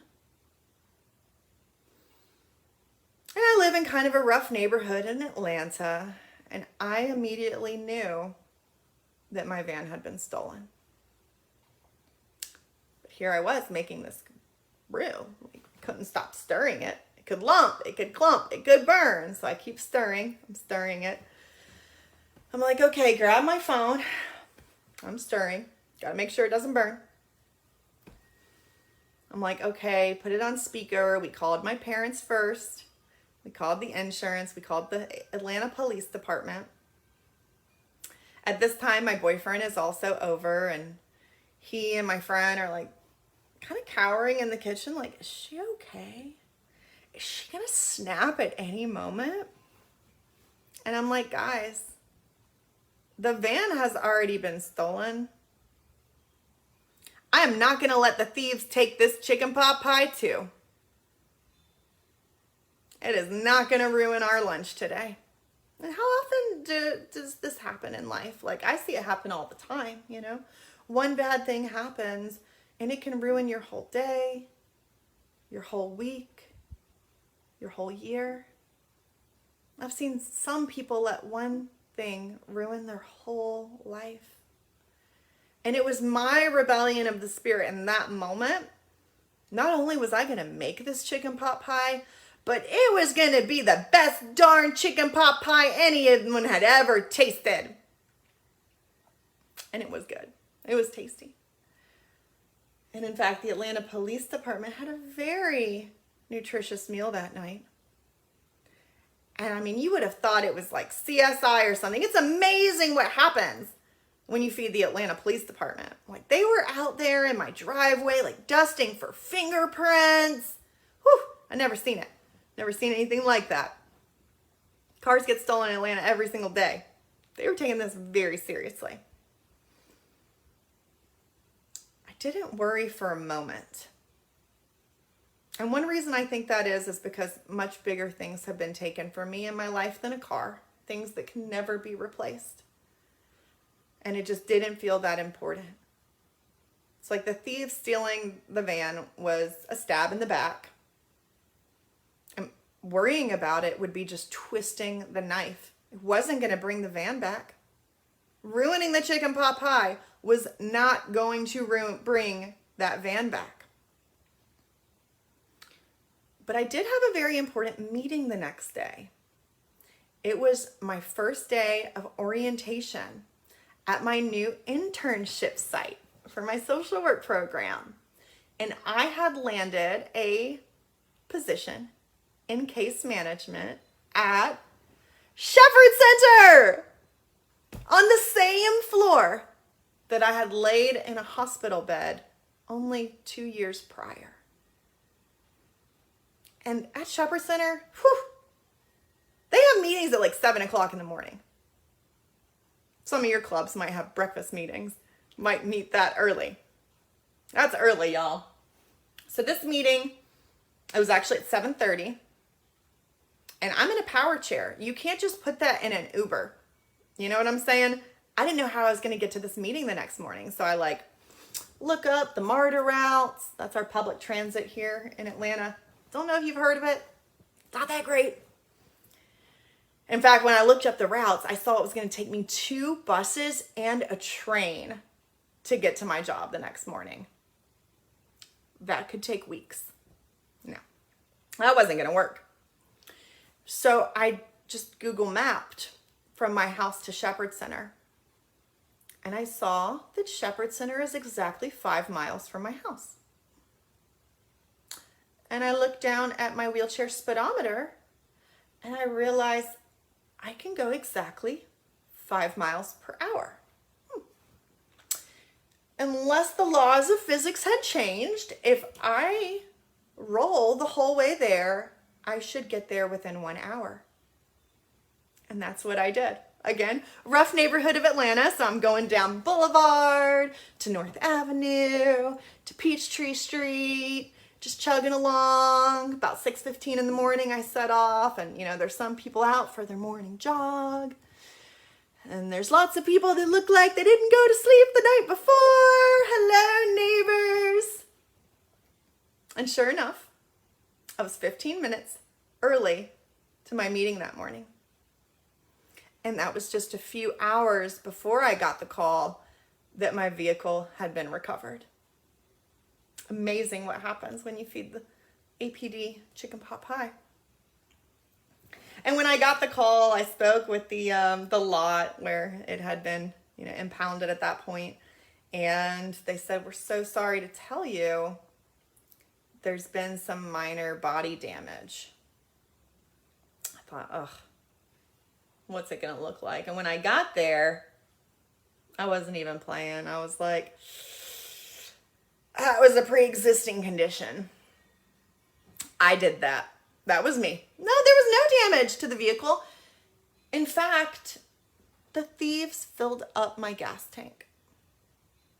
Oh, that's better than my sister when she borrows the car. And there was only one thing missing, and that was an Animal Collective CD that my boyfriend had burned me. So I guess the thieves have interesting taste in music. And I know life doesn't always work out this perfectly, but it is amazing to me what happens when you recognize, like that serenity prayer. God, grant me the serenity to let go of the things that I cannot control, to work on the things that I can control, and to have the wisdom to know the difference. And that is like my motto, the strength to respond to things, the ability, the surrender to let go, and the wisdom to know what's what. And that's been a big part of my journey. I didn't control what happened to me, but I have full control of how I respond to what happened to me. And that could change from moment to moment, because there's some moments where I have a greater bandwidth and other moments where I do not. And there's no judgment. I don't have to judge myself good or bad. I simply refocus, repent, give it all to God, because that's who has control, who knows the bigger picture. I don't know the bigger picture of my life. But having this happen to me has opened me up to seeing my greater purpose. I always knew I wanted to help people, but I didn't really know who, like troubled teens, alcoholics. And it's like God has given me a flashing neon sign that says people with disabilities. And that's why I started the Amy Copeland Foundation. And because I'm such a nature lover, and because I know through my studies that being in nature has healing properties. Being stuck inside, being secluded from society, being isolated, that's not good for us. Not physically, not emotionally, not mentally. So the mission of Amy Copeland Foundation is to bring outdoor recreational opportunities to people of all ages and abilities. And I'm so excited to share with you our All Terrain Georgia campaign, which is providing all-terrain wheelchairs for the Georgia state parks that people with disabilities can use free of charge. And we're starting with Georgia, but we hope to expand to the entire Southeast region, including Tennessee, South Carolina, Florida, North Carolina, Virginia, and Alabama. So we're super excited. We love this project. It feels very aligned, and it has been an answer to our prayers. In addition to that, I'm the owner and the director of Grant Park Counseling Group here in Atlanta. So I am a licensed clinical social worker. I see clients, and I also train therapists on how to be in private practice and how to work with people who've experienced trauma and grief and loss and anxiety and depression. And I love what I do. I feel so blessed. People come up to me on the streets. A lot of times they see me and they think, oh, you poor thing, are you okay? Can we help you? And I'm sure after watching this talk, like y'all all know, I've got it going on. Like, I've got amazing friends, beautiful family. I've got a wonderful dog. I just got married earlier this year, and I'm in just the most beautiful marriage, and I have an amazing husband. And I'm so grateful for the way that my life has turned out. You know, people ask me, if you could go back in time and not ever get on that zip line, would you? Absolutely not. I love my life. I have so many opportunities, and I'm just saying, I didn't get invited to speak at any district conferences before this happened. So I now have a platform to stand on and a real way to make a difference in the world. And that's a big gratitude that I have. So I hope this message resonated with you and that you can look at the service that you do and the challenges that you face through this lens, knowing that God has a greater plan and that all of those challenges are simply lessons and opportunities to keep growing and making that difference that you want and really fighting for it and getting clear on, what do you want? What is your heart's longing? What is your soul's mission? Why are you here? We only get one chance. Don't waste it. Thank you so much. You've been just a wonderful audience to have, a great group to talk to. My heart is very close to the Rotary. My dad is a Rotarian, and his club made me their honorary Rotarian. So I get all the perks and benefits without, all the responsibilities, I suppose. But I love your mission. I love what you're doing, and I hope you all give yourselves a ton of credit for the work you're doing. It's really, really important. So stay in touch. You can check me out on all things social. I'm on Instagram, Facebook. I think I even have a Twitter out there somewhere. My YouTube channel is pretty fun. I'm on LinkedIn. You can connect with me and you can check out my websites. There's amycopeland.com, amycopelandfoundation.org. And my business page is grantparkcounselinggroup.com. So please stay in touch. Let's keep the dialogue going. I'd love to hear about all the great work that you're doing. Take good care. Have a great rest of your conference.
Well, folks, there you have it. We started with a bang. We've made lots of positive noise all weekend, and we clearly ended with the biggest bang of all. You've met some amazing people along the way and hopefully visited with old friends and even made some new ones during the periods of fellowship that we enjoyed. As your district governor, this has been a true blessing for me to be able to be but a small part of making this event happen for all of us.